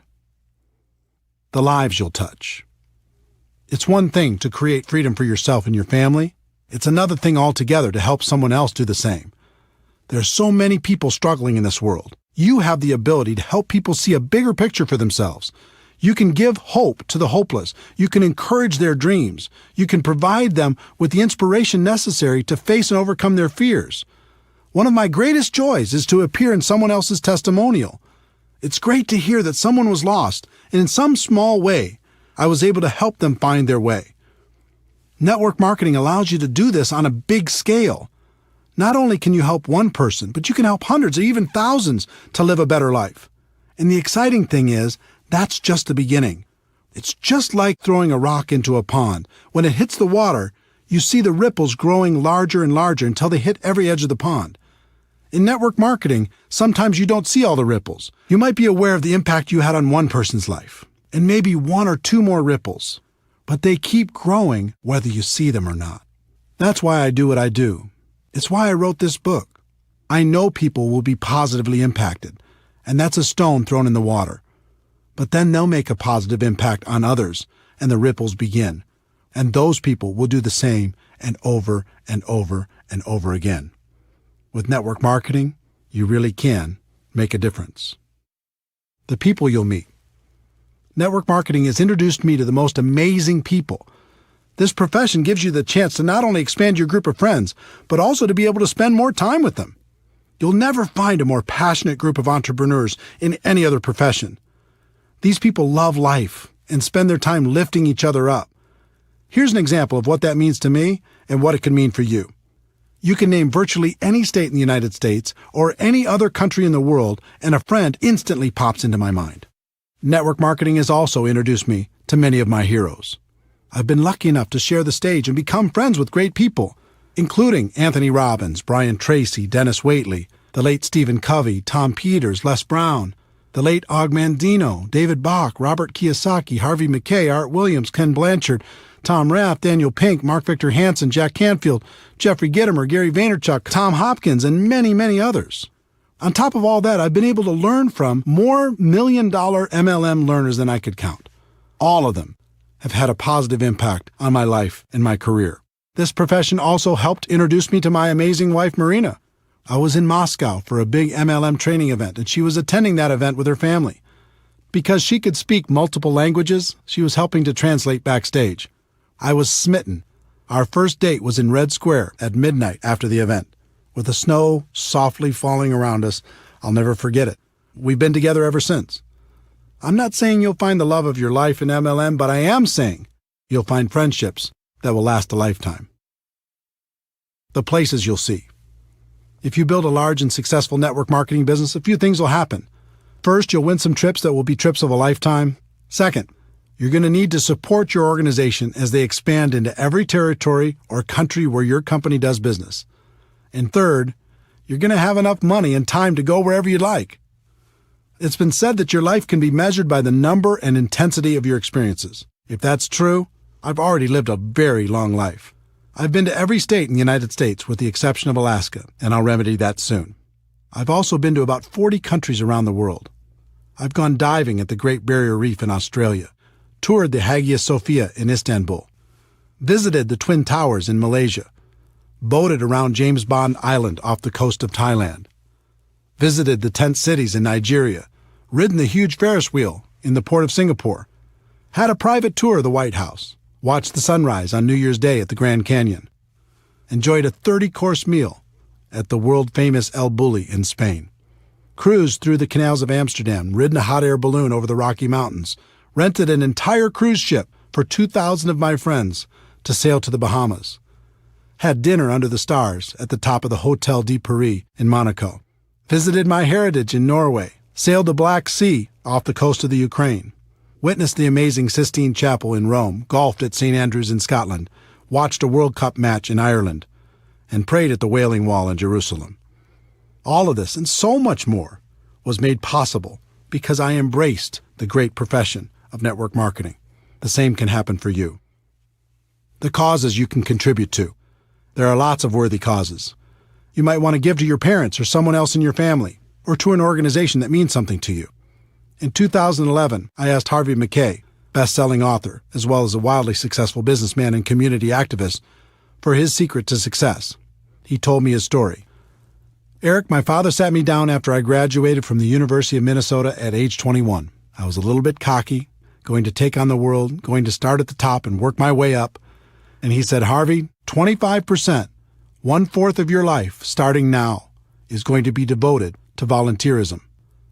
Now, I didn't know what that meant, other than I started volunteering for everything. Heart, Cancer, United Way, Boy Scouts, March of Dimes, Salvation Army, everything. Let me tell you what that experience has done for me my entire life. Being on all those boards and being involved in all those charities, I became a better communicator. I became a better leader. I became a better salesperson. Because all I was doing was raising money for the more than 20 boards that I've been on. I became a better sales manager. And can you imagine how many new people I met by just being a volunteer? My network grew tremendously. But the biggest thing that happened was my sense of being a citizen of the world. To know that you've helped another human being and to be able to see the results, it's an unbelievable feeling. I'm so thankful to my father because his advice changed my life. This interview changed my life because it impacted my thinking on contribution. I'd always thought that there was really only one way to help a worthy cause, and that was with your money. But after my conversation with Harvey, I realized that there was 3 ways to help. The first is with your money. Of course, you can write a check, and that's wonderful. Network marketing can allow you to write bigger checks than you could ever imagine before. The second is with your time. Like Harvey said, you can dedicate a portion of your life to causes that are important to you. He chose 25%.